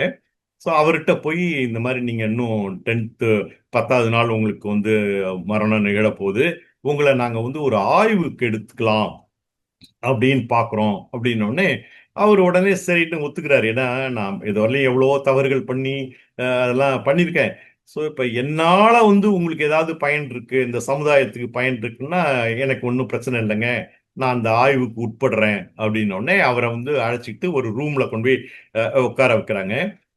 அந்த அதாவது அங்கெல்லாம் என்னன்னா வந்து எலக்ட்ரிகுஷன், அதாவது இந்த மின்சாரம் பாய்ச்சி அந்த இறக்க வைக்கிறது அந்த ஃபிராக்ஷன் ஆஃப் செகண்ட்ல, அதுதான் அந்த தண்டனை.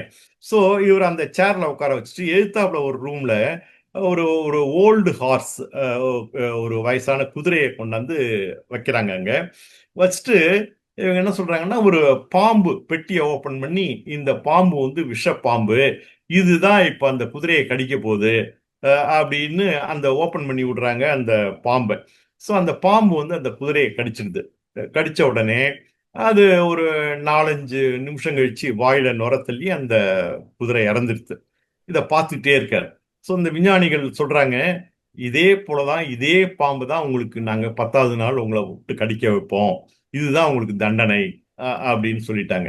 ஸோ இவர் என்ன ஆயிருக்கும், அந்த 10 நாள் என்ன நினைச்சிட்டு இருப்பாருங்க, இதே தான் நினைப்பு. அதனால இது நினைச்சு நினைச்சு நினைச்சு நினைச்சு இந்த பாம்பு கடிக்கிற மாதிரி, பாம்பு கடிக்கிற மாதிரி, குதிரை ஆற மாதிரி நினைச்சு நினைச்சு நினைச்சு 10வது நாள் இவரை கொண்டு போய் அந்த சேர்ல உட்கார வைக்கிறாங்க. சேர்ல உட்கார வச்சு என்ன பண்றாங்க, அந்த பாம்பை எடுத்துட்டு வரல அவங்க. ஸோ இது என்ன பண்ணிருக்காங்க, ஒரு வெள்ளெலி, அந்த வெள்ளெலிய கொண்டாந்து அவர்கிட்ட கொண்டு வந்துட்டு அவரை வந்து கண்ணை வந்து கட்டிட்டாங்க கருப்பு துணியில. இப்ப நாங்க பாம்பு உங்க மேல விட போறோம் அப்படின்னு இந்த வெள்ளெலிய தான் விட்டாங்க. ஆனா இவருக்கு அது வந்து பாம்பு வந்து நம்மள சீன்ற மாதிரியே அது வந்து எண்ணம் வந்து, இவரும் அதே போல ஒரு 4-5 நிமிஷத்துல அந்த மாதிரி நுரத்தள்ளி இறந்து போயிட்டார். ஸோ இது எப்படி இதை வந்து ஆய்வுல வருது. ஸோ உண்மையா நடந்த ஒரு ஆய்வு. அதுதான் மகரிஷி வந்து நமக்கு சொல்லியிருக்காங்கல்ல, எப்பொருளை எச்செயலை எக்குணத்தை எவ்வுயிரை ஒருவர் அடிக்கடி நினைந்தாலும், அந்த பாடல்ல வருது பாத்தீங்களா, இப்பெருமை இயல்பூக்க நியதியாகும். அதனால what you think you'll become அப்படிங்கிறது. அதை போல இன்னொன்னு பாத்தீங்கன்னா, ஒரு டீப்பா நம்ம வந்து அந்த மைண்ட்ல வந்து ரிப்பீட்டடா இந்த எண்ணத்தை போட்டு போட்டு போட்டு வச்சோம்னா ஒரு நாள் அது விளைவுக்கு வந்துடும். அது போல பாத்தீங்கன்னா இந்த ஞானிகளோட மனநிலை, இப்ப இதெல்லாம் வந்து நம்மளோட மனநிலை. இப்ப ஞானிகள் வந்து அந்த மனசை உணர்ந்ததுனாலதான் அவங்க வந்து அந்த ஹைலி எலிவேட்டட் பிளேன்லயே இருந்துட்டு இருப்பாங்க. அவங்க மனநிலையை வந்து எது நினைச்சாலும் நடக்கும். ஆனா எது நடக்கணுமோ அதுதான் நினைப்பாங்க அவங்க. அது போல எது வரலையும் நினைக்கணுமோ, எது வரலையும் தேவையோ அது நினைப்பாங்க, அது நடந்துரும். ரைட்டுங்களா? இப்போ நம்ம மகரிஷியே ஒரு 2-3 உதாரணத்தை நம்ம எடுத்துக்கலாங்க. மகரிஷி எல்லாமே தெரியும். அவங்க வந்து ஒரு 1950 வருஷத்துல எல்லாம் எவ்வளவு பெரிய வசதியோட இருந்தாங்க. வந்து எவ்வளோ பம்பு செட்டோட நிலம், வந்து வந்து ஒரு 3 ஏக்கர்ல கூடுவாஞ்சேரி மெயின் ரோட்லயே வந்து பாத்தீங்கன்னா ஒரு நிலம் வச்சிருந்தாங்க. ஒரு 10 ஏக்கர் வந்து குழந்தைகள் வளர்ப்பு முதியோர் பராமரிப்புக்காக வச்சிருந்தாங்க. வீட்டுக்கு நிலம் வச்சிருந்தாங்க. 2 கார் வச்சிருந்தாங்க. ஒரு 1000 தறியோட அப்படி இருந்த ஒரு குடும்பம் மகரிஷியோட குடும்பம். அந்த காலத்திலேயே மாசத்துக்கு 1,20,000 டர்ன் ஓவர் அந்த மாதிரி இருந்தது. அது மகரிஷியோட அதர் எண்டு எப்படி வந்தாங்கன்னு தெரியும். ஒரு ஏழ்மையான நிலைக்கு வந்துட்டாங்க. ஒரு குடிசை வீட்டுல இருந்துட்டு இருக்காங்க.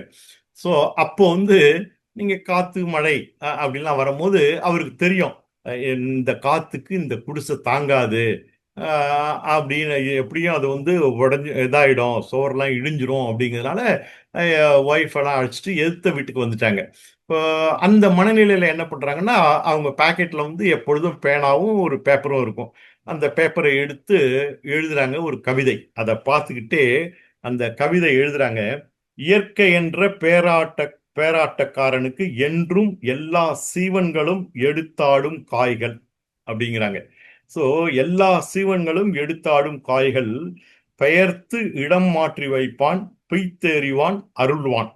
பிழையென்று தீர்ப்பளிக்க பிறந்தோர் யார் இவ்வுலகில் அப்படின்னு சொல்லுவாங்க.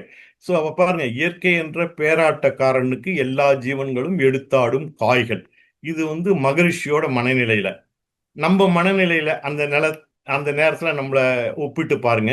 அடுத்தது விவேகானந்தர். அவர் ஒரு இடத்துல என்ன சொல்றாருன்னா, we are all puppets in the hands of God. We are all puppets in the hands of God. மகரிஷி எடுத்தாடும் காய்கள்ங்கிறாங்க, இவர் puppets in the hands of God. When we understand this, all pride and ambition, all vanity and egoism will go அப்படிங்கிறாங்க. அதனாலதான் அங்க சொல்றாங்க பாருங்க, பிழையன்றி தீர்ப்பளிக்க பிறந்தோர் யார் பேருலகில் மகரிஷி.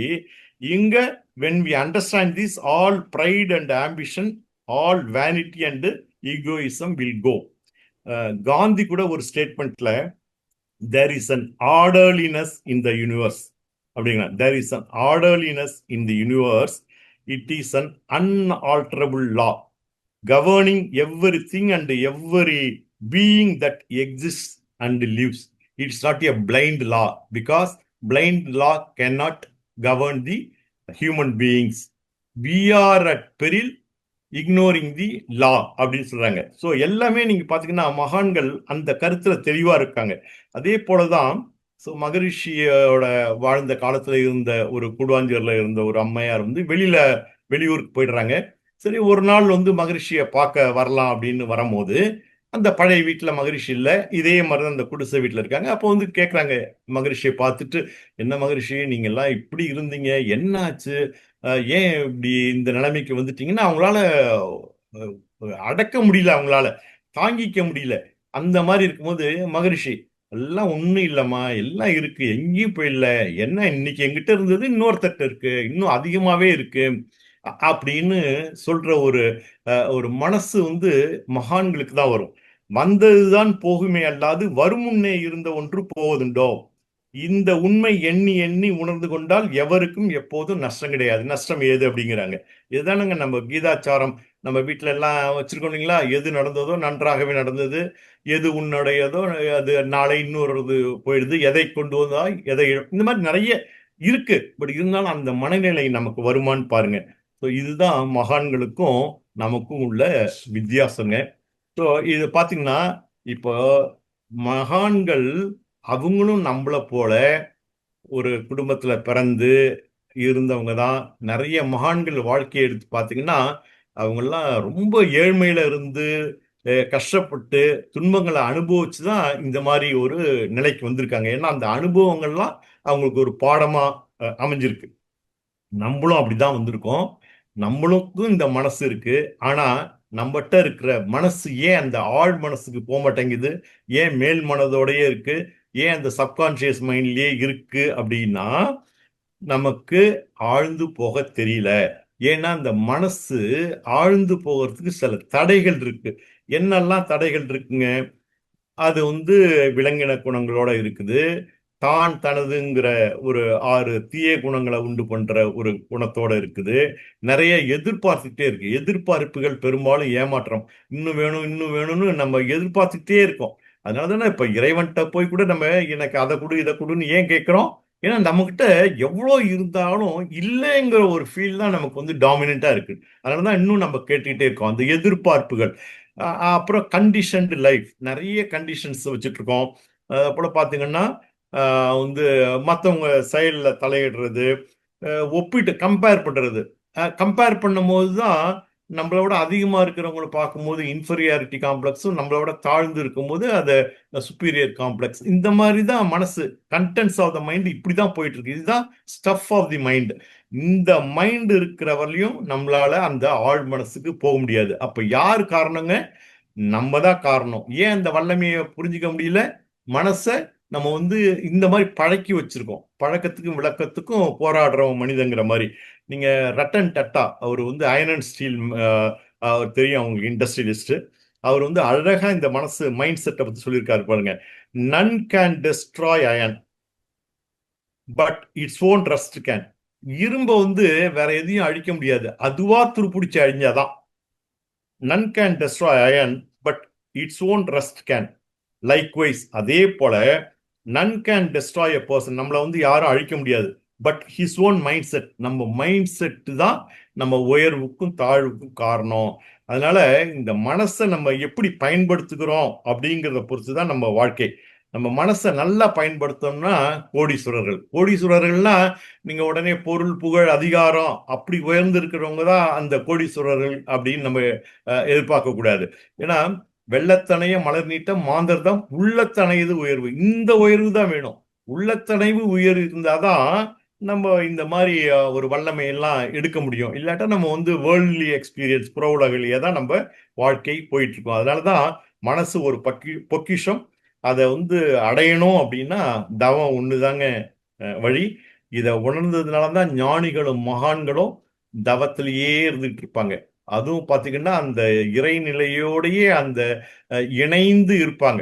இப்ப மகரிஷி கூட துரியாதீதம் சொல்லும் போது, இறைநிலையோடு எண்ணத்தை கலக்க விட்டு ஏற்படும் போர் அமைதியிலே விழிப்பாய் நிற்க நிறைநிலையே தானாக உணர்வதாக, அந்த ஸ்டேஜ்லயே தான் இருந்துட்டு இருப்பாங்க. ஸோ அதை போல நம்ம தவம் செஞ்சுதான் நம்ம அந்த நிலைய, மனதின் ஆற்றலை உணர்ந்துக்க முடியும். இப்ப தவத்துல என்னங்க நடக்குது அப்படின்னு பாத்தீங்கன்னா, நீங்க இப்ப ஃபர்ஸ்ட் ஆக்னேய தவத்துல என்ன ஆகுங்க, நீங்க வந்து 5 புலன்கள் வழியா போற அந்த எண்ணங்களை நிறுத்தி ஒரே புலன் உணர்வு மட்டும்தான் இருக்கும், உயிரை கவனிச்சுட்டு இருக்கோம். அப்போ எண்ணங்கள் கொஞ்சம் கொஞ்சமா குறைய ஆரம்பிக்குதுங்க ஐயா. இதுதான் ஆக்னேயில உள்ள அட்வான்டேஜ். ஸோ அப்போ வந்து எண்ணங்களிலிருந்து நமக்கு விடுபட ஆரம்பிக்குது. இப்போ எண்ணங்கள் குறைய குறைய குறைய அந்த மனசுல உயிர்ல ஒடுங்கி ஒடுங்கி போகும்போது எண்ணம் ஆட்டோமேட்டிக்கா குறையும். அப்படி எப்போ அந்த எண்ணங்கள் குறைந்து மனதின் தன்மையை நமக்கு வந்து இழக்கிறதோ அப்போ பாத்தீங்கன்னா அந்த மனதோட எண்டு அந்த உயிர்ல இருந்தானுங்க உயிரின் படக்க நிலை மனம். அதனால மனம் ஒடுங்க ஒடுங்க ஒடுங்க அந்த உயிரை நம்மளால உணர முடியும். அந்த உயிருக்கு மூலமான அறிவையும் நம்மளால உணர முடியும். ஸோ உயிரை உணர்ந்தாலே உயிருக்கோட மையத்துல இயக்கமற்று இருக்கிற அறிவும் நம்ம வந்து விளங்க தொடங்கிடும். ஸோ மனசுக்கு அடித்தளமா இருக்கிறது அந்த அறிவு தான். அது வந்து இயக்கம் இல்லாம இருக்குது அப்படின்னு. அந்த இயக்கமற்ற நிலை தான் பிரம்மம், தெய்வம், ஆதிநிலை. இப்ப பாத்தீங்கன்னா நம்மளோட குரு வணக்க பாடல்ல உருவத்தில் உயிரை உயிருக்குள் உள்ள அறிவை மெய்ப்பொருளாய் காட்டி, உயிருக்குள் உள்ள அறிவு இயக்கமற்று இருக்கு, உயிர் அசைது. wherever there is a motion there shall be a motionless point at the center அப்படின்னு சயின்ஸ் சொல்லுதுங்க இல்லையா. அதே போல அந்த மைய பகுதி. ஸோ அப்ப அறிவுதான் தெய்வமாக இருக்கிறது அப்படிங்கிற ஒரு கிளாரிட்டி நமக்கு கிடைச்சிரும். அத அனுபவபூர்வமா கிடைக்கும். The other end of mind is God. So இந்த நிலைக்கு வந்தாதான் மனசு நம்ம வந்து ஓரளவு அதோட இயல்புலேருந்து மாற்ற முடியும். அப்படி வரும்போது தான் நம்மகிட்ட என்னென்ன குணங்கள் இருக்கு, நல்லது எத்தனை இருக்கு, தீயது எத்தனை இருக்கு, எண்ணங்கள் எப்படி இருக்கு, குணங்கள் எப்படி இருக்குன்னு ஒரு அகத்தாய்வு பண்ணி நம்மளால வந்து சரி பண்ணிக்க முடியும். அதனாலதான் அகத்தாய்வை தவத்துக்கு அப்புறம் நமக்கு பயிற்சியா மகரிஷி கொடுத்துருக்காங்க. அந்த ஆர்டர்லாம் அது கரெக்டா தான். அதனாலதான் தவம், தற்சோதனை, குணநல பேரு, அப்புறம் தான் முழுமை நல பேரு. நீங்க பாத்தீங்கன்னா மனவளக்கலையே அப்படிதான் நமக்கு வடிவ அமைச்சு கொடுத்துருக்காங்க. ஸோ அப்படி கொஞ்சம் கொஞ்சமா நம்ம வந்து இந்த பாறைய எப்படி வந்து ஒரு சிற்பி உளிய வச்சு வச்சு செதுக்கி செதுக்கி ஒரு நல்ல சிற்பத்தை சிலைய உண்டு பண்றாரோ, அதே போல நம்ம கொஞ்சம் கொஞ்சமா தீய குணங்களையும் எண்ணங்களையும் குறைச்சி குறைச்சி குறைச்சி வரும்போதுதான் மனசு தூய்மை நிலைக்கு வருது. அப்போ மனசு தூய்மை நிலைக்கு வரும்போது பாத்தீங்கன்னா நம்மகிட்ட வினைகள் எல்லாம் கொஞ்சம் கொஞ்சமா கழிய ஆரம்பிக்கும். ஸோ வினைகள் குறைய குறைய குறைய, ஏன்னா மனிதனுக்கும் இறைவனுக்கும் உள்ள டிஸ்டன்ஸ் கேப் என்னன்னு பாத்தீங்கன்னா இந்த இம்பியூரிட்டிஸ், களங்கங்கள் தான், வினைகள் தான். ஸோ வினைகள் கழிய கழிய அந்த இறைத்தன்மை நமக்கு வெளியில வரும். அதுதான் அந்த டிவைன் குவாலிட்டி பிரகாசிக்க ஆரம்பிக்கும். ஸோ நம்ம ஆன்ம சொரூபம், மனித சொரூபம் என்னன்னு நமக்கு புரியும். அருட்பெருஞ்சோதி தனிப்பெருங்கருணைன்னு சொன்ன மாதிரி அந்த ஜோதி தெரிய ஆரம்பிச்ச உடனே அதாவது வெளிச்சம் தெரிய ஆரம்பிச்ச உடனே, உண்மை தெரிய ஆரம்பிச்ச உடனே நமக்கு வந்து தனிப்பெருங்கருணைங்கிற மாதிரி இறைத்தன்மையான அன்பும் கருணையும் நமக்கு இயல்பாயிடும். ஸோ இப்படி வரும்போது இறைவன் வேற எங்கும் இல்லை, நம்ம மனசுல தான் இருக்கான். அத மனதின் மறுமுனை தான் தெய்வம். இதுதான் எல்லாம் உள்ளத்தின் உள்ளே உள பல தீர்த்தங்கள் அப்படின்னு சொல்றது இதுதான். மெல்ல குடைந்து நின்றாடார், மெல்ல குடைஞ்சிட்டு போகணுங்கிறது இதை தான் மீன் பண்ணியிருக்காங்க. அதனாலதான் இந்த kingdom of God is within you அப்படின்னு ஜீசஸ் சொன்னதும் இதே தான். ஸோ அப்படி இந்த மனசை நம்ம முழுசா அந்த மனசோட பவரை தெரிஞ்சுக்கிட்டோம்னா, வல்லமையை தெரிஞ்சுக்கிட்டோம்னா, வேற எங்கேயும் நம்ம வெளியிலலாம் தேடிட்டு போயிட்டு இருக்க மாட்டோங்க. ஸோ அப்படிப்பட்ட அந்த பவரை உடையது தான் நம்ம மனதம். அதனாலதான் மனிதன் இந்த மனசை நம்ம வச்சிருக்கோம். பட் என்னன்னா அதோட அருமை நமக்கு தெரியாததுனால நம்ம சரியா பயன்படுத்திக்க முடியல. நம்ம எல்லாம் ரொம்ப மனவள கலைஞர்கள், நம்ம பேரே மனவள கலைஞர்கள். நம்ம அருள் நிதி நிதி நிறைய இருக்கு. ஏன்னா மனமது மாபெரும் இயற்கையின் மாபெரும் நிதியலோ. ஸோ எல்லாமே இருக்கு. மனவள கலைஞர்களா இருக்கும், அருள் நிதியர்களா இருக்கட்டும். ஸோ எவ்வளவு தூரம் நம்ம பயன்படுத்துறோமோ அந்த அந்த பொக்கிஷத்தை, அந்த ட்ரெஷரை ஓபன் பண்றதுக்கு கீ மெடிடேஷன் தான். ஸோ மகரிஷி நம்மகிட்ட கீ கொடுத்துட்டாங்க. அதனால இது எவ்வளவு தூரம் பயன்படுத்துறோமோ அந்த அளவுக்கு நமக்கு வாழ்க்கை பிரகாசமாகும், ஆன்மீக வாழ்க்கை நிறைவேறும், மனித பிறவியும் முழுமை அடையும். இதுக்கு மேல வேற என்னங்க வேணும்? இதேனா இதுதான். ஏன்னா அருட்செல்வம் செல்வத்துள் செல்வம். நம்ம எல்லாமே அருள்நிதியர்கள். அருட்செல்வம், பொருட்செல்வம் பூரியார் கண்ணும் இல்லை. யாரு வேணுமோ பணம் இருக்கும். அந்த பணம்லாம் எதை எடுத்து வந்தா, எதை கொண்டு வந்தா, எதை இழப்பதற்குன்னு இன்னைக்கு இருக்கிறது நாளைக்கு எங்க இருக்குன்னு தெரியாது. அதனால அருட்செல்வம், நம்ம எல்லாமே அருள் நிதியர்கள். இதை உணர்ந்து நம்ம வாழ்க்கையை நடத்தணும். அதனாலதான் பாருங்க, மகரிஷி சொல்லாத ஒரு தத்துவமே கிடையாது. உன்னிலே நான் அடங்க, என்னுளே நீ விளங்க, உனது அருள் ஒளிர எனது உள்ளம் தூய்மை பெற்றேன், இன்னும் வேற என்ன வேண்டும் இப்பேறு பெற்ற பின்.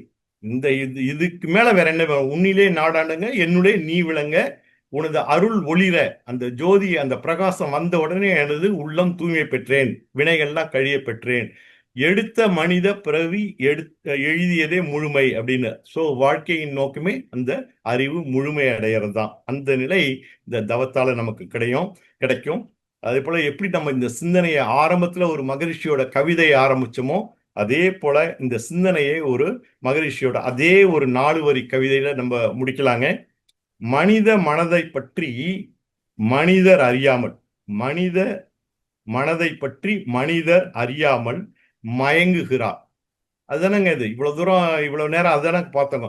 மனசை பத்தி தெரியாதனாலதான், அதோட இயல்பு, அதோட வல்லமை, அதோட பவர், ஆற்றல் எதுவும் தெரியாதனாலதான் நம்ம மயக்க நிலையிலேயே இருக்கோம். மனமதை உயர்த்திட்டால் மட்டிலா இன்பமாம், மனமதை தாழ்த்திட மயக்கத்தால் துன்பமே. சோ அந்த நிலையில தான் நம்ம இருக்கோம். சோ மயக்குகிறார். அது மட்டும் இல்ல, நமக்கு மயக்கத்துல இருக்கிறதுனால, உண்மை தெரியாதனால, the other end of mind is காட்னு தெரியாதனாலதான் இறைவனை தேடி நம்ம வெளியில போயிட்டே இருக்கோம். இப்ப நமக்கு பாத்தீங்கன்னா, எப்ப நம்ம இறைவனை தேடி போறோம்? நமக்கு ஏதாவது கஷ்டங்கள், துன்பங்கள் வரும்போது இறைவனை தேடி போறோம். துன்பம் நீங்கள அப்படின்னா உடனே பிளேம் அங்க போட்டுருவோம், கடவுளே உனக்கு கண் இல்லையா அப்படின்னு. சோ இன்னும் நிறைய கஷ்டங்கள் வருது அப்படின்னா நம்ம என்ன பண்ணுவோம்? கடவுளையே மாத்திட்டு போயிடுவோம். இது எல்லாமே என்னன்னு மயக்க நிலை, மயங்கிட்டு இருக்கோம். அதனால இதை பயன்படுத்தி தான் மயக்குகிறார் மற்றவங்க. நம்மள உனக்கு அது செஞ்சு தரேன், இது செஞ்சு தரேன் அப்படின்னு இடைத்தரகர்கள்லாம் நம்மகிட்ட இருக்கிற மனசை, அதோட வல்லமையை தெரிஞ்சுக்காம வெளியில போய் மயங்கிட்டு இருக்கோம். மயக்குகிறார். உண்மை எங்கு காணும்? மனம் என்றால் சீவகாந்த அலையன்றி வேறோ. மனங்கிறது ஜீவகாந்தத்தோட அலை, அது இல்லாம வேற கிடையாது. மனம் நிலைத்தால் அறிவு, மனம் நிலைத்தால் அறிவு, அதே இறைவெளி மெய்ப்பொருளாம். அதான் அந்த நிலைதனில் அறிவு அசைவற்றிருக்க. அந்த அறிவு அசைஞ்சதுன்னா மனம், மனம் நிலைத்தால் அறிவு, அந்த அறிவு தான் தெய்வம், அறிவு அதே இறைவெளி மெய்ப்பொருளாம் அப்படின்னு நம்ம மகரிஷி இந்த கவிதையில அழகா சொல்லியிருக்காங்க. இதுவரையிலையும் பார்த்ததை ஒரு சுருக்கமா இந்த கவிதையில நம்ம பார்த்துட்டோம்.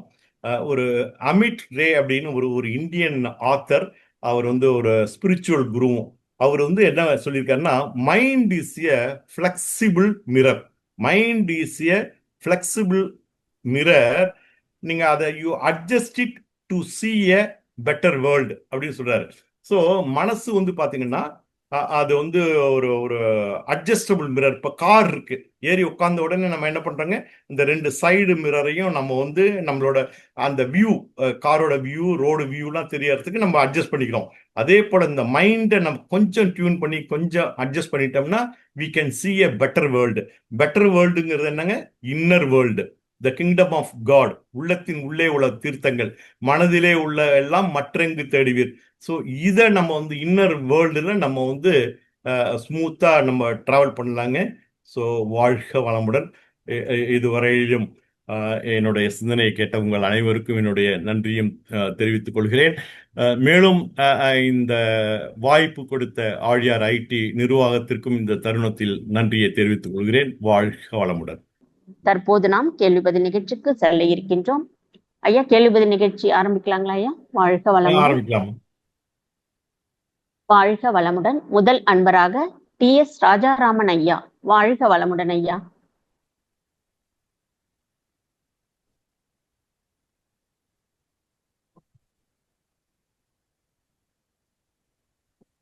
வாழ்க வளமுடன். வாழ்க வளமுடன். ஐயா வாழ்க வளமுடன். ராஜாராமன், சென்னை பழந்தாங்கிலிருந்து பேசுறேன். வாழ்க வளமுடன் ஐயா. ஐயா ரொம்ப சிறப்பா இருந்ததுயா. நிறைய கருத்துக்கள் சொன்னீங்க, நிறைய கொட்டேஷன்ஸ், மேற்கோள் காட்டு கவிதைகள் ரொம்ப அருமையா இருந்தது. எங்கேயுமே பிசகி இருந்த மாதிரி இருந்தது. ரொம்ப தொடர்ந்து நீர்வீழ்ச்சி மாதிரி நீங்க பேச்சு இருந்தது. ரொம்ப அருமையா இருந்ததுயா, ரொம்ப அருமை. எனக்கு ஒரு கேள்வி இருக்கு. என்னன்னு சொன்னா, இப்போ வந்து உடலை நல்லா வச்சுக்கிறதுக்கு உடற்பயிற்சி கொடுத்துருக்காரு, மனதை வளப்படுத்துறதுக்கு காய்கள் இருக்கு. அப்போ அந்த உயிரை வளப்படுத்த காய்கள் இருக்கு. உயிரிடைய வரக்கூடிய விரிவலை தான் மனமா இருக்கும் பொழுது, அப்ப உயிரை வந்து வளப்படுத்துறாலே மன வளமா இருக்காதா? அதுக்கு நீ ஏன் தனியாக அகத்தம் எல்லாம் செய்யணும்? இல்ல, நீங்க உயிரை அதாவது உடல், உயிர், மனம், இந்த 3 சேர்ந்ததுதான் நம்ம மனிதன், சரிங்களா? ஸோ நீங்க உயிர் வளமா இருந்தாதான் நீண்ட ஆயுள் நம்மளால வர முடியும். அந்த quality and quantity of sexual vital fluid தான் determines the quantity and quality of உயிர் துகள்கள், ரைட்டுங்களா? ஸோ அதுக்காக தான் நம்ம வந்து காயகல்பம். அப்போ உயிர் நல்லா இருந்தாதான் அதுல இருந்து வரக்கூடிய ஜீவகாந்தம், உயிர் எவ்வளவு டென்சிட்டியாகவும் தன்மையா இருக்கிறதோ, அளவு இருக்கோ, அதுக்கு தகுந்த மாதிரி தான் நம்ம வந்து ஜீவகாந்தம். ஸோ ஜீவகாந்தம் தான் நம்ம புலன் இயக்கம், மன இயக்கம், உடல் இயக்கத்துக்கு உள்ள ஒரு ஃபியூவல், ரைட்டுங்களா? அதனாலதான் பேஸ் வந்து உயிர், உடல் வந்து ஒரு ஆலயம், அதுக்குள்ளார உயிர் இருக்கு. அந்த உடலையும் நல்லா வச்சுக்கணும், அந்த உயிரையும் நம்ம வந்து நீண்ட காலம் வச்சு நம்ம வாழ்க்கையின் நோக்கத்தை நிறைவேறணும். ஸோ அதுல இருந்து உடலின் உயிர்ல இருக்கிறது தான் எல்லா பதிவுகள் தான் மனங்கிற அறிவு அசையும் போது இந்த எண்ணங்கள், மன எல்லாமே கருமையத்திலிருந்து ரிஃப்ளெக்ட் ஆகிட்டு இருக்குது. ஸோ அதை நம்ம வந்து ஆராய்ச்சி செஞ்சு பண்றதுக்கு தவம். ஏன்னா மன அலைச்சுழல் அதை குறைக்கிறதுக்காக தான் தவம். பிளஸ் இந்த மனசோட இந்த மனசை அந்த நடுப்புற உள்ள நிறைய தடைகள் இருக்கு பார்த்தீங்களா, அதுல இருந்து நீங்கி மனம் ஒடுங்கி உயிரில் அடங்கும் போதுதான் அந்த இறைவனை வந்து நம்ம வந்து உணர முடியும். அதுக்காக தான் மனசுக்கு பயிற்சி. இல்லைன்னா அது வந்து always it will van der out side world. Okay okay, அருமையா வழக்கம் கொடுத்தீங்க. நன்றியா. வாழ்க வளமுடன். வாழ்க வளமுடன். வாழ்க வளமுடன் ஐயா, மிக்க நன்றி. அடுத்த அன்பராக சாந்தி கண்ணன் அம்மா அவர்கள். வாழ்க வளமுடன் அம்மா. அம்மா வாழ்க வளமுடன் ஐயா. வாழ்க வளமுடன் ஐயா. வாழ்க வளமுடன்மா. அவ்வளவு அருமையா இருந்ததுயா. பிபிடி தாயா அந்த மூவே ஆகாம. அது ஏன்னா முதல்ல வந்து கொஞ்சம் இதா இருந்தது, அது சரியாயிடுது. அப்புறம் திருப்பி ஏதோ ஆணுச்சு. பட் அப்ப போய் நான் அந்த இது வேண்டாம் அப்படிங்கறதுனாலதான் அப்படியே இக்னோர் பண்ணிட்டேன். யூடியூப்ல இது வந்துருமான்னு ஒரு டவுட்யா எனக்கு. யூடியூப்ல அது வந்துருமா பிபிடியோட? அது கேட்டு பாருங்க நீங்க. என்னங்க? யூடியூப்ல வரும்போது அந்த நீங்க போட்ட ஸ்லைடு எல்லாமே வருமானு ஒரு சந்தேகம். அதுதான் தெரியலங்க, அது தெரியல. அது எனக்கு தெரியல. அது ஏன்னா அது வர்ற மாதிரி தெரியல. ஏன்னா என்னோட வீடியோ வந்துருச்சு, அதனால அது டிஸ்ப்ளே ஆகுமாங்கிறது தெரியல. என்னோட கேள்வி என்னன்னா, இப்ப வந்து நம்ம வந்து ஒரு செயல் செய்யறோம், ஒரு வேலை செய்யறோம். உதாரணத்துக்கு ஒரு ம். அயன் பண்றோம்னா, ஆ, நம்மளோட மனசு ஃபுல்லாவே அந்த அயன் பண்றதுல தான் இருக்கு. அந்த ஆமா. மாதிரி சூழ்நிலை தான் எனக்கு அமையுது. அது ஆ, வந்து எண்ணங்களே ரொம்ப போக மாட்டேங்குது. ஒரு 2, 3 எண்ணம் வந்தாலும் அப்புறம் நான் மாத்திக்கிறேன். இது சரிங்க. முறையாயா? இது ஒரு கேள்வியா நான் கேட்கணும் அப்படின்னு. அதனாலதான் அதுதாங்க கர்ம யோகம் மகரிஷி கொடுத்துருக்காங்க இல்லைங்களா? ஆ, நான் வந்து கர்மத்தை யோகமா நீங்க எதுல இருக்கீங்களோ பி அட் பிரசன்ட் அதுல ம், இருக்கணும். அதுதாங்க இது கர்ம யோகம். செயல்ல வந்து நீங்க வந்து உங்க மனசை ஃபோக்கஸ் பண்ணி செய்றீங்க இல்லைங்களா? நீங்க ம். அங்க அந்த அயன் பண்ணிட்டு இருக்கும்போது மனசை நீங்க வெளியில விட்டாலோ இல்ல இந்த வந்து நான் வந்து இந்த சிந்தனைகள்ல எங்க போகும்போது அங்க தீஞ்சு போயிடுச்சுன்னா என்ன பண்ணுவீங்க? ஆ. இல்லைங்களா? ஆனா கேட்கறது மட்டும் அந்த மீட்டிங் கேட்டுக்கிட்டே செய்யற மாதிரி சூழ்நிலை எனக்கு பண்ணுவேன். அது செய்யலாமா? அது வந்து அதுதான் என்னன்னா அதுதான் மனசை வந்து ஒருநிலைப்படுத்துறதுக்கு. நீங்க பாத்தீங்கன்னா இப்ப நீங்க நிறைய கதைகள், அது உண்மையா பொய்யா என்னெல்லாம் தெரியாது. கொக்கனை நினைத்தாயோ கொங்கணவா, இது ஆ, கேள்விப்பட்டிருக்கீங்களா? ஆமா. ஆமா, ஆமா. ஓ, கேள்விப்பட்டிருக்கேன். அப்ப அந்த அம்மா என்ன பண்றாங்க? அவரோட கணவருக்கு பணிவிடை பண்றாங்க. அதாவது அந்த நேரத்துல எது தேவையோ கணவன் அந்த முழு மூச்சா அங்க செஞ்சுட்டு தான் அப்புறம் இங்க வராங்க அந்த அம்மா. ஆ, ஆ. புரியுதுங்களா? ஸோ அதனால அதை வந்து அப்படி நீங்க அதனால தான் மகரிஷி சொல்றாங்கன்னா நீங்க வந்து எந்த வேலை செஞ்சாலும் நிறைவா நீங்க வரணும். இப்போ சில பேர் மகரிஷிட்ட ஆர்வ கோளாறுல, ஏன்னா நான் கூட அப்படிதான். நான் என்னோட 55 வயசுல நான் சென்ட்ரல் பப்ளிக் செக்டார்ல இருக்கும்போது விஆர்எஸ் வாங்கிட்டு நம்ம மனவளக்கலைக்கு வந்துடலாம் அப்படின்னு. ஸோ ம், நீங்க பாத்தீங்கன்னா நிறை செல்வம் இருக்கணும். அப்ப எனக்கு நான் மகரிஷி எங்கேயோ நான் அதை படிச்சது. நீங்க ம். நிறைவா எது இருந்தாலும் அதை நிறைவு முடிச்சுட்டு வரணும். ஸோ நீங்க 60 வருஷம் உங்களுக்கு வேலைன்னா அதை முடிச்சுட்டு நீங்க இதுல வரணும். அப்படி இதுவும் இல்லாம அதுவும் இல்லாம இப்படி இல்லாம அப்படி இல்லாமலாம் அந்த ஆசிலேஷன்லாம் கூடாது. அது போல நீங்க வந்து கர்ம யோகம் மாதிரி நீங்க அதை செய்றீங்க. அதை செஞ்சுட்டு அதை முழுசையா அதை முடிச்சுட்டு இங்க வாங்க. அப்பதான் மனசு ஃப்ரீ ஆயிடும். சரி. அது அது மாதிரி எல்லா கடமைக்கு காலையில நேரம் வந்து நீங்க வந்து தவத்துல உட்காந்து தவம் மட்டும்தான் இருக்கணும். ஸோ அந்த மாதிரி. ம். ஆமா. சரியா. அது வந்து அருமையா இருந்தது. அந்த துரியதவம் செய்யும்போது அந்த மூளை செல்கள் எல்லாமே ஒரு ஆக்டிவேட் ஆகும்போது அப்படின்னு சொன்ன மாதிரி சொன்னீங்களா? அது நல்லா இருந்ததுயா அது கேட்க. அது பாருங்க. அது ஏன்னா அது மூளை செல்கள் ஒண்ணு ஒண்ணு ஒண்ணும் இல்லைங்க. ஒரு ஒரு ஒரு சும்மா பாயிண்ட்கள்லாம்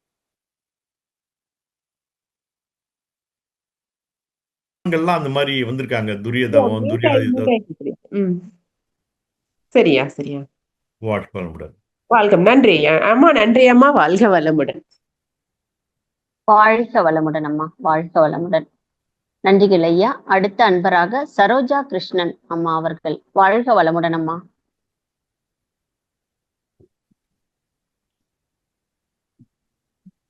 வாழ்க வளமுடன்மா. உங்க மைக்க ஒரு முறை டச் அப்பா பண்ணுங்கம்மா. வாழ்க வளமுடன். ஆ பேசுங்கம்மா, ஐயா நல்லா கிட்ட பேசுங்க. கேக்குதுங்கய்யா. ஆ நல்லா கேக்குது. கேக்குதுங்கம்மா. உங்களுடைய உங்களுடைய கருத்துக்கள் மிக மிக அருமை ஐயா. கேட்க கேட்க மிகவும் சந்தோஷமாக இருக்கிறது. ஆனால் இன்னொருத்தர்கிட்ட நாம எதுக்கால பேசும்போதோ செஞ்சோ இந்த மனசு உடனே ஒடுங்கி போயிடுது. எவ்வளவுதான் நாம தாங்க வச்சிருந்தாலும் அவன் நமக்கு பிடிக்காத ஆளுங்களோ அவங்களை ஏதாவது இதுன்னு நம்ம மனசு ஒரு நிலை அந்தாண்ட தளர்ந்து போயிடுதுங்க ஐயா. ஆமாங்க. அதுதாங்க ம். மனித இயல்பு. ஆ, ஏன்னா அதுதானே ஆ, அதுதான் நீங்க அதாவது மனசு பத்தி தெரியாம மனிதன் இந்த கடைசியில ஒரு கவிதையில சொன்ன பார்த்தீங்களா? மனித ஆ, மனதை பற்றி மனிதர் அறியாமல் மயங்குகிறார் அப்படின்னு. சோ இது ஆ, இது கேட்டேன். எல்லாம் நீங்க பாத்தீங்கன்னா இது வந்து மனதோட இயல்பு. அதுக்காக தான் மகான்கள் எவ்வளோ மனமெனும் மாடு அடங்கில் தாண்டவ கோணே முக்தி வாய்த்ததென்று என்னடா தாண்டவ கோணே எவ்வளோ கஷ்டப்பட்டு கஷ்டப்பட்டு கஷ்டப்பட்டு கொடுத்துருக்காங்களே. சிந்தையை அடக்கி சும்மா இருக்கிற திறமறிது அப்படின்னு. ஏன்னா இது வந்து அந்த புற அனுபவங்கள் அதுக்கு நிறைய இருக்குதுன்னா அது மேலேயே இருக்கும், வந்துக்கிட்டே இருக்கும். இதுதான் ஏன்னா நம்ம வந்து 14 to 40 சைக்கிள்ஸில் இருக்கும் போது அந்த உணர்ச்சி நிலை ரியாக்ட் பண்ணிடுவோம். ஸோ அது அது அதை வந்து கொஞ்ச நேரம் வந்து நம்ம அந்த பயிற்சி பண்ணி பண்ணி வந்தாதான் வந்து ஃப்ரீக்குவன்சி குறையும் போது இந்த மனசோட இதெல்லாம் வந்து பாதிக்காது. அதனால தான் மகரிஷியோட அந்த இன்சிடென்ட் 2 இன்சிடென்ட் எல்லாம் நான் சொன்னது காரணம் அதுதான்.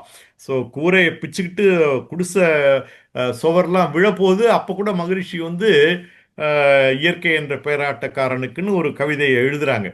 ஸோ அந்த அளவுக்கு நம்மளால எக்ஸ்ட்ரீமா இல்லைன்னா கூட நம்ம இருக்கிற வாழ்க்கை நிலையில நம்ம வந்து கொஞ்சம் கொஞ்சமா மாத்திக்கலாங்க. பட் சொல்றது ஈஸிங்க. பட் செய்யறது வந்து என்ன, பதிவுகள் அவ்வளோ இருக்கும்போது, இன்னும் மனவளக்கலை பயிற்சிகள் நிறைய பண்ணி பண்ணி இருக்கும்போதும் கூட பார்க்கும்போது மகரிஷி வந்து சொல்றாங்க பார்த்தீங்களா, உன்னிலே நான் அடங்க என்னுளே நீ விளங்க உனது அருள் ஒளிர எனது உள்ளம் தூய்மை பெற்றேன். அந்த மாதிரி ஒரு ஸ்டேஜ் வந்து நம்ம எப்போ கிடைக்கும்னு தெரியாது.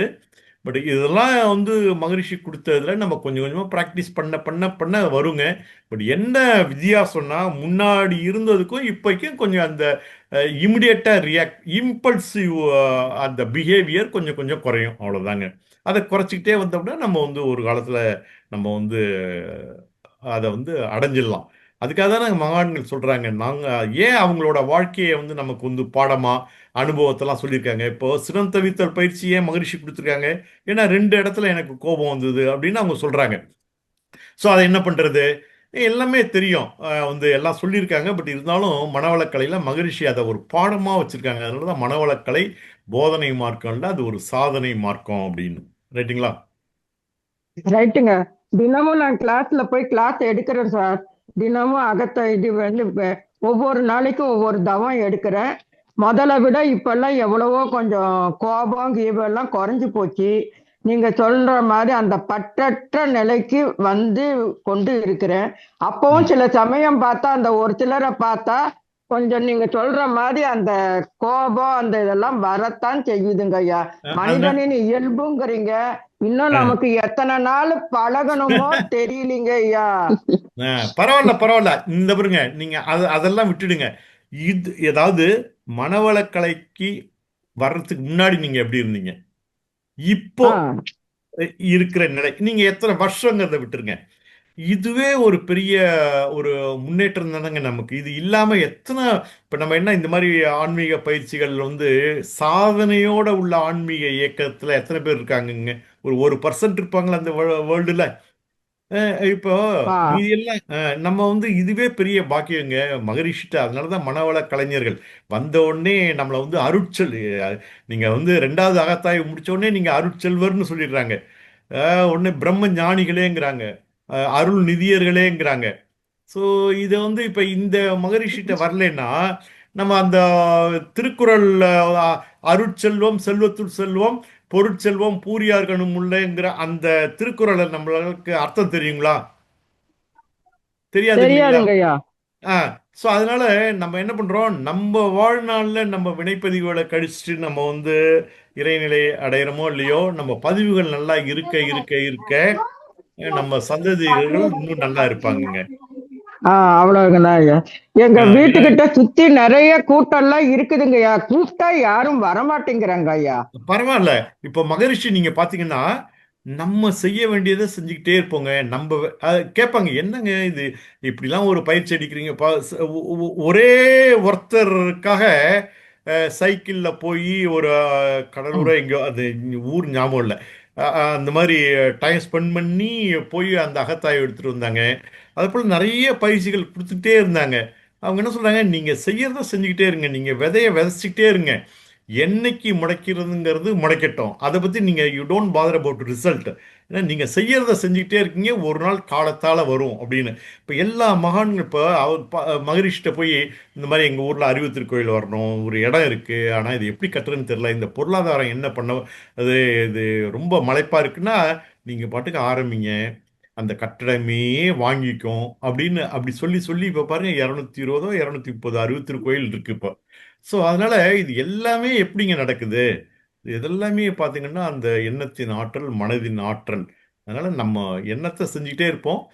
அதாவது நீங்க ஒவ்வொரு நாளும் நான் நேற்று இருந்ததுக்கு இன்னைக்கு பெட்டர், இன்னைக்கு நாளைக்கு பெட்டர், இதுவே எனக்கு பெரிய பாக்கியம் அப்படின்னு நினச்சிக்கிட்டே நீங்கள் வந்து நீங்கள் மற்ற எதையும் இது பண்ணாதீங்க. நீங்கள் மகரிஷியை பிடிச்சிக்கோங்க, குரு உங்களை உயர்த்திடுவார். தப்பாது குரு உயர்வும் மதிப்போர் தம்மை வாழ்வில் தரத்திலும் இதிலும் உயர்த்தும் அப்படிங்கிறது தான் அது வந்து இயற்கையான நியதி அது. ரைட்டுங்களா? தவம் பண்ண வாழ்க வளமுடன். மியூட் ஆயிடுச்சுங்க. வாழ்க வளமுடன். மிக்க நன்றிகள் ஐயா. அடுத்த அன்பராக கவிதா கோவிந்தராஜன் அம்மா அவர்கள். வாழ்க வளமுடன். அம்மா வாழ்க வளமுடன். ஐயா வாழ்க வளமுடன். வாழ்க வளமுடன்மா. ஐயா அறிவு அசைந்தால் சொன்னீங்களையா? அறிவு அசைந்தால் துன்பமா? அறிவு அசைவற்றிருக்க, அறிவு அசைந்தால் மனம், அறிவின் படற்கை நிலை மனம். அப்ப துன்பமா இன்பமா அப்பதான் ஏற்படுது சொன்னீங்க. அதாவது அறிவு அசைந்தால் மனம், அறிவு இறைநிலை, இது அலைநிலை. ரைட்டுங்களா? சரி. நமக்கு இன்ப துன்பங்கிறது என்னங்க? அது ஒரு உணர்வு. இப்ப ஒரு ஸ்வீட் சாப்பிடுறோம், நல்லா இருக்கு அப்படின்னு சொல்றோம். அப்ப எது உணருதுங்க? இப்ப நீங்க ஒரு ஸ்வீட்டை சாப்பிடுறீங்க, சுவைய நாக்கு அது பர்செப்ஷன், அந்த உணர்வை அந்த ஐம்புலன்கள் அடைய அதுக்கு ஏற்படுகிற அந்த அனுபவத்தை மூளை செல்கள் வழியா உள்ள ஜீவகாந்தம் தான் அதை உணருது. ரைட்டுங்களா? சோ அப்போ இந்த மனசு என்ன ஆகுன்னா, இந்த ஐம்புலன்கள் வழியா ஏற்படுகிற அனுபவங்கள் மேலேயே நாட்டமாயி அது வந்த நோக்கத்தை மறந்து மயங்கிய நிலையில இருக்கு. சோ அப்படின்னா புலன் இன்பங்கள் எதுக்கு? இந்த 5 புலன்கள் இருக்கு, இன்பங்கள் இருக்கு, எல்லாத்தையும் அனுபவிக்கணும். ரைட்டுங்களா? அனுபவிக்கணும், அளவு முறையோட அனுபவிக்கணும். ஆனா நம்ம வாழ்க்கையின் நோக்கத்தை மறக்க கூடாது. சரிங்களா? வந்த நோக்கத்தை மறக்க கூடாது. இதுலயே தான் இன்பங்கிறத நம்ம மனசை செலுத்தக்கூடாது. அதனாலதான் இதெல்லாம் உலகியல் இன்பங்கள் அப்படின்னு சொல்லுவாங்க. இந்த இன்பம் நிலையானது இல்ல. இப்போ நீங்க என்ன திருப்பி அந்த அகத்தாய்வு சப்ஜெக்ட்ல உள்ள உதாரணங்கள் தான். இப்ப நீங்க ஒரு லட்டு சாப்பிடுறீங்க, 2வது கொடுங்கன்னு நம்ம சாப்பிடுறோம், 3வது ஏன் நம்மளால சாப்பிட முடியலங்க?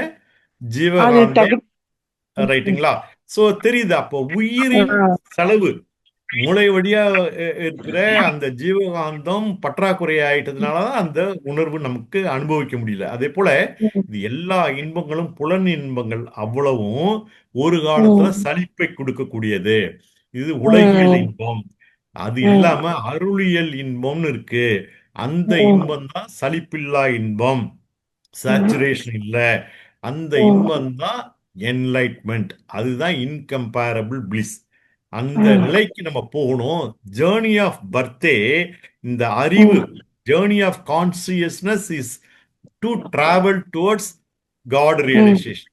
அந்த டோட்டல் கான்சியஸ்னஸ்க்கு போகணும். இந்த சிற்றறிவு, இந்த பேரறிவு நோக்கிய பயணத்துலதான் வந்திருக்கு. ஆனா இடையில அது திசை மாறிட்டுது, தடம் மாறிட்டுது. அதனாலதான் இவ்வளவு காம்ப்ளிகேஷன்ஸ். இத சொல்ல வர்றவங்க தான் மகான்கள். நீ இதை மட்டுமே நீ வாழ்க்கையில உலகில் இன்பமே பெருசு நினைச்சிட்டு இருக்காத. இன்னொன்னு இருக்கு, நீ அந்த நிலைக்கு வா. மனமதை உயர்த்தினால் மட்டிலா இன்பமாம் அப்படின்னு. இல்ல நீ it is up to you. நீங்க தாழ்த்துனீங்கன்னா மயக்கத்தால் துன்பம் தான். வாழ்க வளமுடன். வாழ்க வளமுடன் ஐயா. வாழ்க வளமுடன் அம்மா. வாழ்க வளமுடன் ஐயா. அடுத்த அன்பராக கலைமதி மோகன் அவர்கள். வாழ்க வளமுடன். அம்மா வணக்கம். அம்மா ஐயா வணக்கம் ஐயா. வாழ்க வளமுடன். வாழ்க வளமுடன். உங்க பேச்சு ரொம்ப சிறப்பா இருந்ததுங்க ஐயா. ஐயா இதுல நிறைய போல 4 குணம் சொல்லி மனம், புத்தி, சித்தம், மனம், அகங்காரம். ஆமா ஆமா. இது என்னங்க ஐயா வித்தியாசம்? அதாவது மனம், புத்தி எல்லாம் ஒரே மாதிரி இருக்கு. சித்தம், அகங்காரம்ன்றது வேற. இந்த ஆன்மீகத்துல பயன்படுத்துற வார்த்தைகள்லாம் இது மனம், புத்தி. ஏன்னா இது நீங்க பாத்தீங்கன்னா ஒவ்வொன்றுக்கும் இதுக்கு ரொம்ப டீப்பர் மீனிங்லாம் இருக்கு. ஏன்னா இது பலதரப்பட்ட அது பாத்தீங்கன்னா சில வார்த்தைகள் சான்ஸ்கிரிட்ல எடுத்திருக்காங்க. இந்த மாதிரிலாம் எடுத்து நம்ம அதை சொல்லியிருக்காங்க. இது பேசிக்கா என்னன்னா, மனசு நிறைய விலங்கின குணங்கள் இருக்கு. ஸோ அவர் கோடு, அதாவது எக்ஸாக்டா நீங்க இப்போ சிங்கங்கள் 3ன்னா அதுக்கு காமம், வெகுளி, அறியாம, மயக்கங்கிறது அது ஃபிட் ஆயிடுது.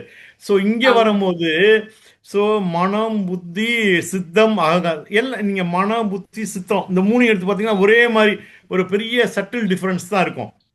புரியுதுங்களா உங்களுக்கு? ஸோ அது ஆம். அவங்க அந்த காலத்துல அவங்க இந்த வார்த்தையை பயன்படுத்தி சொல்லியிருக்காங்க. இந்த மாதிரி இந்த நாளும் உங்களை மனசை நரி போல உங்களை அழைச்சிட்டு போயிடும், தந்திரம் பண்ணும், மேனிப்புலேட் பண்ணும். ஸோ இதெல்லாம் அதுக்கு இயல்புங்கிறதுனால அந்த நரியோட குணங்கள்னு அப்படி நமக்கு கொண்டு வந்திருக்காங்க. அதனாலதான் மகரிஷி என்ன பண்ணியிருக்காங்க, நீங்க புதுசு புதுசா போயெல்லாம் நீங்க ஆராய்ச்சி பண்ண வேண்டாம். திருக்குறள்ல 50 திருக்குறள் எடுத்து திருக்குறள் உட்பொருள் விளக்கம்னு கொடுத்துட்டாங்க. இப்ப நீங்க திருமூலர் பாடல்களையோ இல்ல அழுகுநிச்சித்தர் பாடல்களையோ பட்டினத்தார் பாடல்களையோ நீங்க ஃபுல்லா நான் எடுத்து படிக்கிறேன் அப்படின்னா எல்லாமே நீங்க பாதி மனவளக்கலையில நீங்க இதெல்லாம் மகரிஷியோட தத்துவங்கள் புரிய ஆரம்பிச்சதுக்கு அப்புறம் தான் அந்த சித்தர்களோட பாடல்கள் புரிய ஆரம்பிக்கும். இருந்தாலும் அவங்க மீன் பண்றத கரெக்டா நம்ம புரிஞ்சுக்கிட்டோமாங்கிறது தெரியாது. ஏன்னா அந்த அளவுக்கு அந்த சிலேடையில அவங்க கொடுத்துருப்பாங்க. அதனால நம்ம நீங்க ரொம்ப எளிமையாக்கி நான் கொடுத்துருக்கேன். அதனாலதான் மகரிஷிய காமன் மேன்ஸ் பிலாசபர், படிச்சவங்க படிக்காதவங்க. அதனால இதுல முதல்ல நீங்க தேர்ந்து வாங்க. இப்ப நீங்க இந்த மனம், புத்தி, அகங்காரம் இதெல்லாம் இன்னும் நிறைய இருக்குது அந்த வேர்ட்ஸ் எல்லாம். ஸோ அங்க நீங்க நம்ம தேவையில்லை. அது அது இன்னொன்னு அதுக்கு தெளிவா இப்ப மகரிஷி கொடுத்த மாதிரி தத்துவங்கள் அதை எளிமையா இருக்காது. இப்ப நான் கூட இப்ப நேற்று பாத்தீங்கன்னா மாயையும் ஞானமும் தமிழ்ல இருக்கு. அதை இங்கிலீஷ்ல எடுத்து நான் ஒரு பவர் பாயிண்ட் ஸ்லைட் பண்ணிட்டு இருக்கேன். வாட் இஸ் மாயா அப்படின்னா அது நிறைய இந்த சன்ஸ்கிரிட்டோட இதெல்லாம் தான் வருது. ஸோ அதை என்னால் ஒரு 10-15 நிமிஷம் ஒன்றுமே என்னால் காம்ப்ரிஹெண்ட் பண்ண முடியல. ஸோ அதனால தான் மகரிஷி என்ன சொல்கிறாங்க, இதெல்லாம் ரொம்ப இது பண்ண வேண்டாம், நம்ம சாதாரணமாக இருந்தால் போதும். ஏன்னா ரொம்ப இப்போ அத்தாரிட்டியாக என்னால் அந்த நாளையும் என்னால் சொல்ல முடியாது. நான் சொல்கிறது தான் கரெக்டானு எனக்கு தெரியாது. ஆனால் எனக்கு ஒரு பேஸ் தெரியும். பட் அதுதான் கரெக்டானு என்னால் சொல்ல முடியாது. ஏன்னா இவ்வளோ பேர் இருக்காங்க, ஒரு 200 பேர் இதில் இருக்கும்போது திடீர்னு இல்லை சார் நீங்கள் சொல்கிறது அப்படி இல்லை அப்படிங்கிற மாதிரிலாம் கருத்துக்கள் வர ஆரம்பிக்கும். வாழ்க்கை வளமுடன். ஐயா வணக்கம் ஐயா. இன்னும் ஒண்ணு கேட்கலாங்களா ஐயா? கேளுங்க தாராளமா. நம்பர் ஆஃப் தாட்ஸ் ஃப்ரீக்வன்சி என்ன ஐயா? இப்ப அதாவது எண்ணங்களுடைய எண்ணிக்கை ஃப்ரீக்வன்சின்றதுக்கு தமிழ்ல எப்படிங்க ஐயா அது? அது மன அலைச்சூழல். அதாவது என்னன்னாங்க, இப்போ எண்ணங்கள் வந்துட்டு ஒண்ணு போனா ஒண்ணு வந்துகிட்டே இருக்குங்களா? ஆமா. சரி. இப்ப அதாவது எப்போ மனசு நல்ல வளமடையும், எப்போ மனசு ஒரு அமைதி நிலைக்கு வர முடியும், எண்ணங்களை குறைக்கணும். ரைட்டுங்களா? ஸோ எண்ணங்கள், அதாவது எண்ணங்களை குறைக்கணும். அதனாலதான் நம்பர் ஆஃப் தாட்ஸ் குறைக்கணும். ரெண்டாவது இது நம்பர் ஆஃப் தாட்ஸ் ஃப்ளோ எவ்வளவு வருது அப்படிங்கிறது. ரெண்டாவது மைண்ட் ஃப்ரீக்வன்சி, நீங்க எந்த நிலையில இருக்கீங்க, மைண்ட் ஃப்ரீக்வன்சியும் குறைக்கணும்.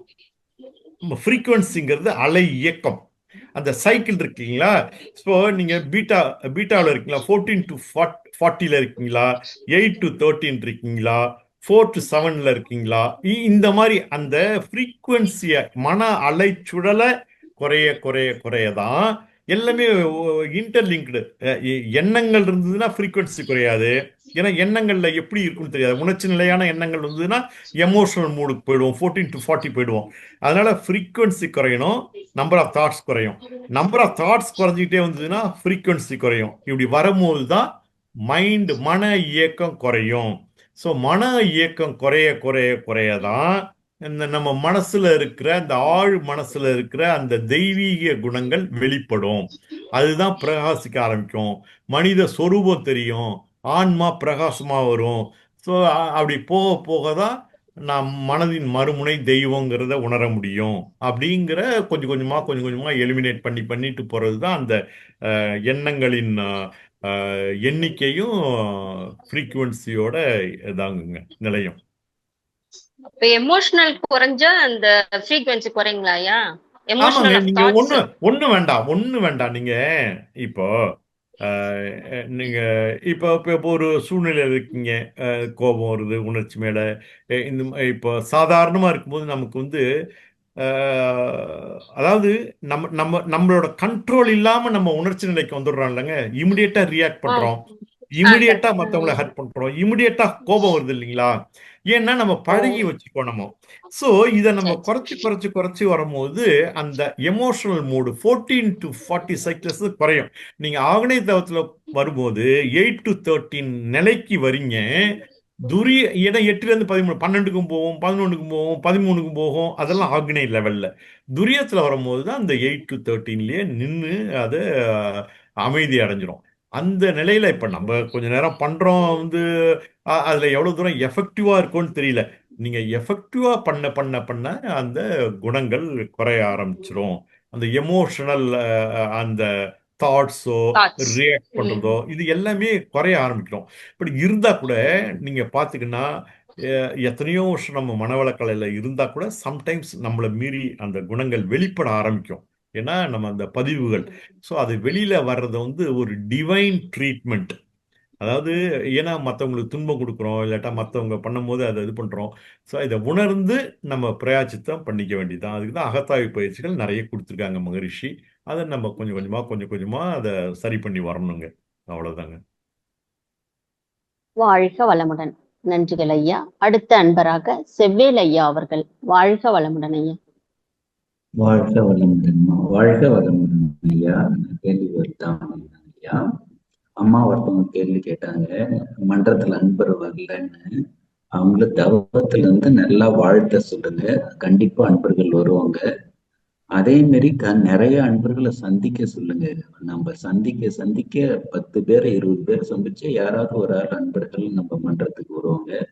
வந்துட்டானா அவங்க மூலியமா நிறைய அன்பர்கள் வருவாங்க ஐயா. அது நாங்க எடுத்த இதுல ஒரு 300 அன்பர்கள் நம்ம 20 பேர் 25 பேர் தான் நம்ம கிடைப்பாங்க. இருந்தாலும் அந்த அளவுக்கு நம்ம முயற்சி தொடர்ச்சி அவங்களை கொடுத்து உடனே இந்த மனவளக்கலை மகரிஷி கொடுத்ததை சொன்னீங்கனாலே அந்த அளவுக்கு அவங்க ஒவ்வொரு உடல்நிலைகள் நீங்க சொன்னீங்கள மனவளக்கலைக்கு முன்பு பின் பண்ண உடனே அந்த மனம் ரொம்ப மகிழ்ச்சி அடையுது ஐயா.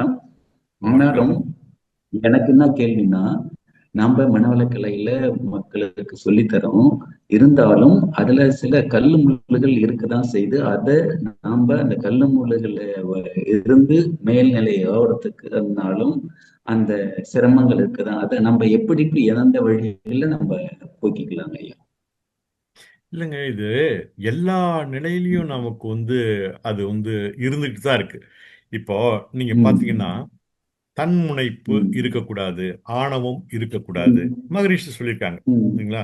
ஒரு கவிதையில கூட சொல்லியிருக்காங்க. நீங்க மனவளக்கலையில நீங்க பயிற்சிகள் சொல்லி கொடுக்க தத்துவங்களை பேச பேச அவங்களுக்கு ரொம்ப ஆச்சரியமா இருக்கும். எப்படி இவ்வளவு தத்துவங்கள் இவ்வளவு பேச முடியுது அப்படின்னு. அப்படி பேசும்போது அவங்கெல்லாம் நம்மளை பாராட்டுவாங்க, ரொம்ப நல்லா இருந்ததுங்க. அப்போ நம்ம எல்லாமே இது குருவோட இது. நாம ஒரு கருவியா தான் இருக்கோம். குரு தான் இந்த போரத்துல என்ன சொல்லணுங்கிறத அவர் கருத்தை சொல்றாரு அப்படின்னு நம்ம இருக்கணும். அப்படி இல்லாம நம்ம அந்த புகழுக்கு நம்ம அடிமை ஆயிட்டோம்னா கடைசியில ஆன்மீகத்துல முன்னேற முடியாது. அதுதான் நிலவு ஒளி ரவியால் போல் இந்த உயர் புகழ் குருவின் இதுன்னு நம்ம அடங்கணும். இல்லாட்டா நிலவு சூரியனோட வெளிச்சத்தினாலதான் அது பிரகாசிக்குது. இல்ல நான் ஏன் ஒளிதான் சிறந்தது, இனிமே சூரியன் ஒளி வேண்டான்னு நிலவு நினைச்சதுன்னா இருள் தான் மிச்சம். அது போல எல்லாமே பயிற்சி தாங்க இது. அது நம்ம என்னன்னா நம்மளோட பாத்தீங்கன்னா மகரிஷி இன்னொரு இடத்துல சொல்லுவாங்க. அவர் பாத்தீங்கன்னா அவங்க புக்கெல்லாம் நீங்க அந்த அணிந்துரை ஃபர்ஸ்ட் ஃபோர்வேர்டுல பாத்தீங்கன்னா கடைசியில எனக்கு தெரிஞ்சதை, எனக்கு இறைநிலை உணர்த்தியதை நான் சொல்லியிருக்கேன். இதை நீங்க அதை படிச்சு, ஏன்னா நீங்க என்னோட உயர்ந்த சிந்தனையில இருப்பீங்க, நீங்க ஏதாவது கருத்துக்கள் சொன்னீங்கன்னா நான் அதை எடுத்துக்கிறேன் அப்படின்னு. ஏன்னா அதனாலதான் அறிஞர் பெருமக்களே அப்படின்னு சொல்றாங்க. ரெண்டாவது, நீ எனினும் நான் எனினும் நிறை அறிவில் ஒன்றே. எல்லாமே அறிவு, ரைட்டுங்களா? எல்லா அறிவு எல்லார்ட்டும் இருக்கு. நீ எனினும் நான் எனினும் நிறை அறிவில் ஒன்றே. எதுல முன்னாடி பின்னாடி இருக்கும்? வினைப்பதிவு காரணமாக தான் முன்னாடி பின்னாடி இருக்கும். அவ்வளவுதான்.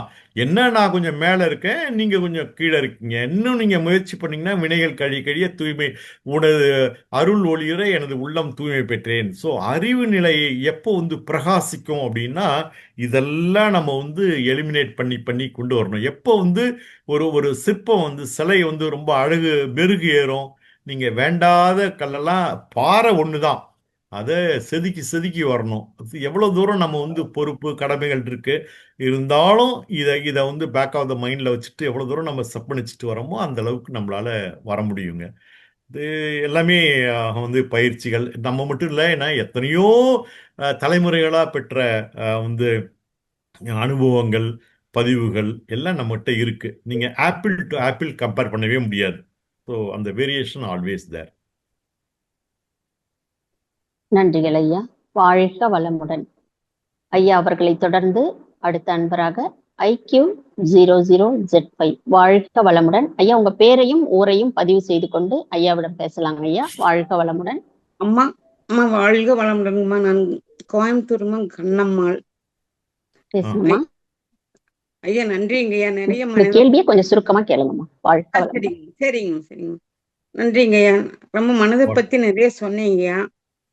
எனக்கு நான் நிறைய நாள் இந்த தவம் எல்லாம் பண்ணிட்டு இருக்கிறேங்கய்யா.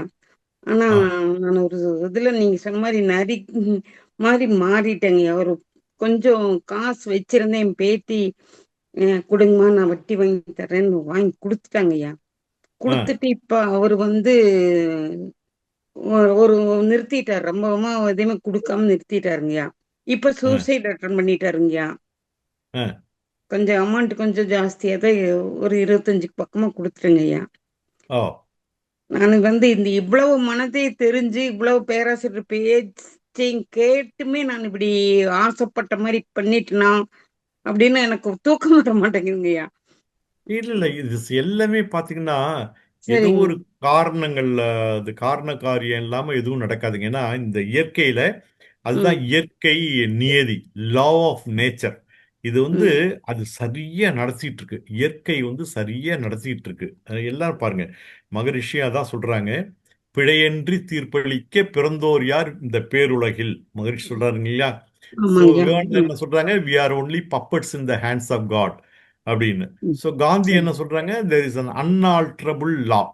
ஸோ நம்ம வந்து since we are blind to that law, we are at peril அப்படின்னு. எப்போதும் கவலையுற்று இடர்படுவார் இதை உணரார் அப்படின்னு கவலை ஒழித்தல்ல மகரிஷி அதை சமர்ப்பிப்பாங்க. அதனால நமக்கு என்னன்னா, என்ன நடந்ததை வச்சுட்டு நம்மளால இப்ப மகான்கள்லாம் வந்து அவங்க பிரபஞ்சத்தை படிச்சவங்க, தெரிஞ்சவங்க. ஏன்னா இப்ப மகரிஷி சொல்றாருங்களா, I have studied in the university of யூனிவர்ஸ்ன்னு. ஸோ அதனால அவங்க வந்து காரண காரியங்கள் எல்லாமே தெரியும். பட் நம்ம அந்த அளவுக்கு நீண்டு பார்க்க முடியாதுங்க. அதனால ஸோ என்ன நடந்தது, ரைட்டா தப்பா, இப்ப என்னன்னா மனநிலை சரி, வாழ்க வளமுடன். ஸோ ஏதோ நடந்திருக்கு. ஸோ என்ன, ஆனா என்னைக்கோ ஒரு நாள் அதுக்கு விடை உங்களுக்கு கிடைச்சிரும். ஏன் இந்த நிகழ்வு நடந்தது அப்படிங்கிறதுக்கு நீங்க அதை பத்தி வருது. ஏன்னா சொல்றது ஈஸி, பெரிய இழப்பு தான். இப்ப மகரிஷிக்கு ஏற்படாத இழப்புகளா? எப்படி ஆச்சு பாருங்க. இப்போ கூடுவாஞ்சேரியில பாத்தீங்கன்னா அவர் வந்து முறையா தாசில்தார்கிட்ட அப்ரூவல் வாங்கி அந்த புறம்போக்கு நிலத்துல ஒரு ஆசிரமத்துக்காக குடிசை போட்டாரு. அந்த ஊர்காரங்கள்லாம் வந்து அதை பிச்சு போட்டாங்க. ஸோ அப்போ என்ன பண்ணிட்டாரு, ஓ இயற்கை வந்து நமக்கு வேதாத்திரி உனக்கு இந்த இடம் கிடையாது, உனக்கு வேற இடம் வச்சிருக்கேன், நீ வா அப்படின்னு சொன்னது மாதிரி அந்த அருட்பேராற்றலின் அன்பு குரல் அவருக்கு ஒழிச்சுது. ஏன்னா மைண்டு ஃப்ரீக்குவன்சியை குறைச்சிருந்தாரு. அவருக்கு தெரிஞ்சுது நம்ம மைண்டு ஃப்ரீக்குவன்ஷன் எதுவும் எமோஷனில் இருக்கிறதுனால இதுக்கு விடை கிடைக்கல. அதாங்க வாழ்க வளமுடன். வாழ்க வளமுடன் ஐயா. அடுத்த அன்பராக முத்தமிழன் அவர்கள். வாழ்க வளமுடன். வாழ்க வளமுடன் ஐயா. வாழ்க வளமுடன். எனக்கு ஒரு கேள்விங்க ஐயா. இப்போ நம்ம அறிவை வளர்த்துக்கிறோங்க ஐயா, படிச்சு அப்புறம் மற்றவங்கள்ட்ட பேசி எல்லாம் அறிவு வளர்த்துக்கிறோங்களாங்க ஐயா. அதுக்கு மனதுக்கு அது இம்பாக்ட் ஆகுங்க. அதாவது நீங்க இங்க நம்ம ஆன்மீகத்துல சொல்ற அறிவு வேறங்க. நீங்க சொல்ற அறிவு வந்து நாலெட்ஜ். நீங்க புக்ல படிக்கிறது, அனுபவத்துல கிடைக்கிறது, மற்றவங்கள்ட்ட இருந்து கேட்டுக்கிறது, இது எல்லாம் இந்த அறிவு நாலெட்ஜ். நம்ம சொல்றது அறிவு வந்து கான்சியஸ்னஸ், அதாவது பேரறிவு, ஆறாவது அறிவு. அதாவது இறைநிலை தான், இறைவனே தான் நம்ம கிட்ட ஃப்ராக்ஷனாக, சிற்றறிவாக, ஆறாவது அறிவாக இருந்து இயங்கிக் கொண்டிருக்கிறது. நம்ம உயிரோட ஒவ்வொருத்தரோட உள்ளாரையும் அந்த அறிவு, இறைவன் உள்ளார எப்படி இருக்கான், அறிவாக இருந்து நீ இதை செய்ய அதை செய்ய அப்படின்னு அறிவும் ஆற்றலும். ஏன்னா இறைநிலைக்கு 4 குணங்கள் இருக்கு இல்லைங்களா? ஸோ அதில் உள்ள அறிவும் ஆற்றல், ஃபோர்ஸ் அண்ட் கான்சியஸ்னஸ், அதுதான் இப்படி ஒரு பரிணாம வளர்ச்சியில டிரான்ஸ்ஃபர்மேஷன் ஆகி கடைசியில் நம்மகிட்ட வந்திருக்கோம். நம்ம பேசுற அறிவு அந்த இறை அறிவு, கான்சியஸ்னஸ், 6வது அறிவு, பகுத்தறிவுங்க. இததான் நீங்க அந்த ஆழத்துக்கு போகணும், மூளை செல்கள் திறக்கணும், அமைதி நிலைக்கு வரணும், மைண்ட் ஃப்ரீக்குவன்சியை குறைக்கணும்னு நம்ம பேசிட்டு வந்ததுலாம் அந்த அறிவு தான்.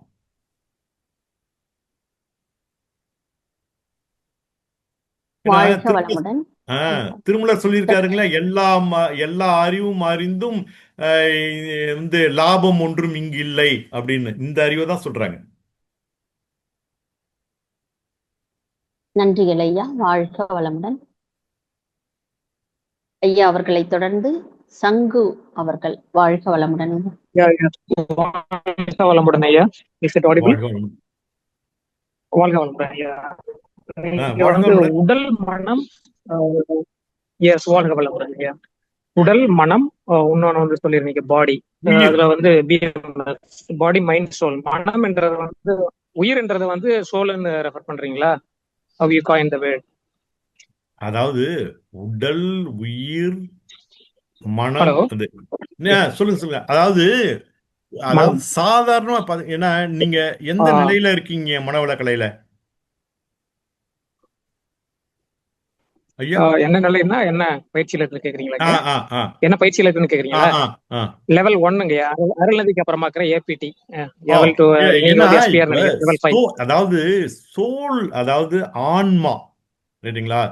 சோ ஆன்மா, உள்ளம், கருமையம், இதெல்லாம் படிச்சிருக்கீங்க. நம்ம வந்து நான் என்ன கேக்குறேன்னா உயிர்ன்றத வந்து சோல்னு ரெஃபர் பண்றீங்களான்னு கேக்குறேன். இல்ல, உயிர்ங்கிறது ஒரு ஆற்றல். சோ அது வந்து ஆன்மா. ஏன்னா அந்த நீங்க நிறைய எடுத்து பார்த்தீங்கன்னா எல்லாமே வந்து மறைபொருள், எதுவுமே கண்ணுக்கு தெரியாது. உயிர்ங்கிற சக்தி உயிர்ல ஓடிட்டு இருக்கு. அது வந்து வெறும் ஆற்றல் மட்டும் கொடுக்கல, அது பல வகையில செயல்படுது. அதோட படுக்கை நிலை தான் மனம். ஸோ மனசு வந்து அனுபவங்களை வந்து உணருது, பதிய வைக்குது. அந்த பதிவுகள் அடங்கியது தான் ஆன்மா. ஸோ நீங்க அப்படின்னா பார்த்தீங்க, ஏன்னா ஆன்மாவும் நீங்க வந்து மறைபொருள். அப்போ உயிர் போயிட்டுன்னா நம்ம என்ன பண்றோம், இந்த ஆன்மா சாந்தி அடையட்டும்னு சொல்றோம், சரிங்களா? ஸோ நீங்க ரொம்ப டிஃபரன்ஸ் வந்து பார்த்தீங்கன்னா சட்டில் டிஃபரன்ஸ். உயிர் அதுல உள்ள பதிவுகள் தான் ஆன்மா, சோல், ரைட்டுங்களா? இந்த சோல், அதனாலதான் இந்த பிசிக்கல் பாடி இல்லைன்னா கூட இந்த ஆன்மா அழியாததுன்னு சொல்றாங்க. அதுல வந்து அந்த பதிவுகளோட இருக்கிற ஆன்மா அத பதிவுகளை கழிக்கிறதுக்காக இன்னொரு அதை ரீபர்த்ங்கிற மாதிரி இன்னொரு உடல்ல போய் அதை கழிச்சுட்டு தான் அது பஸ்ல போகுது அப்படின்னு. ஸோ ஆன்மாங்கிறது பதிவுகள் அடங்கிய அந்த உயிர். எல்லாமே அந்த பாத்தீங்கன்னா அந்த துகள்கள் கண்ணுக்கு தெரியாததுதான். அதனாலதான் அதை வந்து இது எல்லாமே உயிர், மனம், ஆன்மா, உள்ளம், அகம், கருமையம், இதெல்லாம் வந்து அந்த மாதிரி சொல்றது நமக்கு. உயிருக்கு பதிவை கொடுக்கறது அந்த மனம் தான், உடல்ல இருக்குல்ல. ஆமா, மனம் தான். ஏன்னா மனம் இயங்கலன்னு வச்சுக்கோங்க. இப்ப கோமால இருக்காரு, மனசு இயங்கல, அவருக்கு என்ன? நீங்க வந்து அவரை சாப்பிட வைக்கலாம். ஆனா அது எப்படி அது வந்து சாப்பிட வைக்கணும்னா அந்த மனசு சாப்பிட வந்து அந்த ஃபங்க்ஷன் நடத்தாது, அது ரைட்டுங்களா? உணர்வு வராது. அதனால பதிவுகள் ஒண்ணும் இல்ல. ஆமா, ஆனா உயிர் அங்க வந்து அவர்கிட்ட உயிர் இருக்கு. இல்ல, அவர்கிட்ட உயிர் இயங்குது, புரியுங்களா? பட் அடுத்த நிலைக்கு அது வரல, அது மனமா செயல்படல, பதிவுகள் வரல, உள்ளுக்குள்ளார உள்ள பதிவுகள் அதால எண்ணங்களாக எடுத்து காமிக்க முடியல. இந்த மாதிரிலாம் அங்க நடந்துட்டு இருக்கு. அப்போ வந்து சப்கான்சியஸ்ல போறதுனால வந்து கோமா ஸ்டேஜ்ல இருக்கு. ஆமாங்க. அதனாலதான் நீங்க மகரிஷியோட ஒரு கவிதையில பார்க்கும்போது நம்ம மனிதனை வந்து ஒரு 8 பாகமா பிரிக்கிறாங்க, பார்த்தீங்களா? அந்த கவிதையில ஒண்ணு இருக்கும், நம்ம வந்து நீங்க பாத்தீங்கன்னா தெரியும்.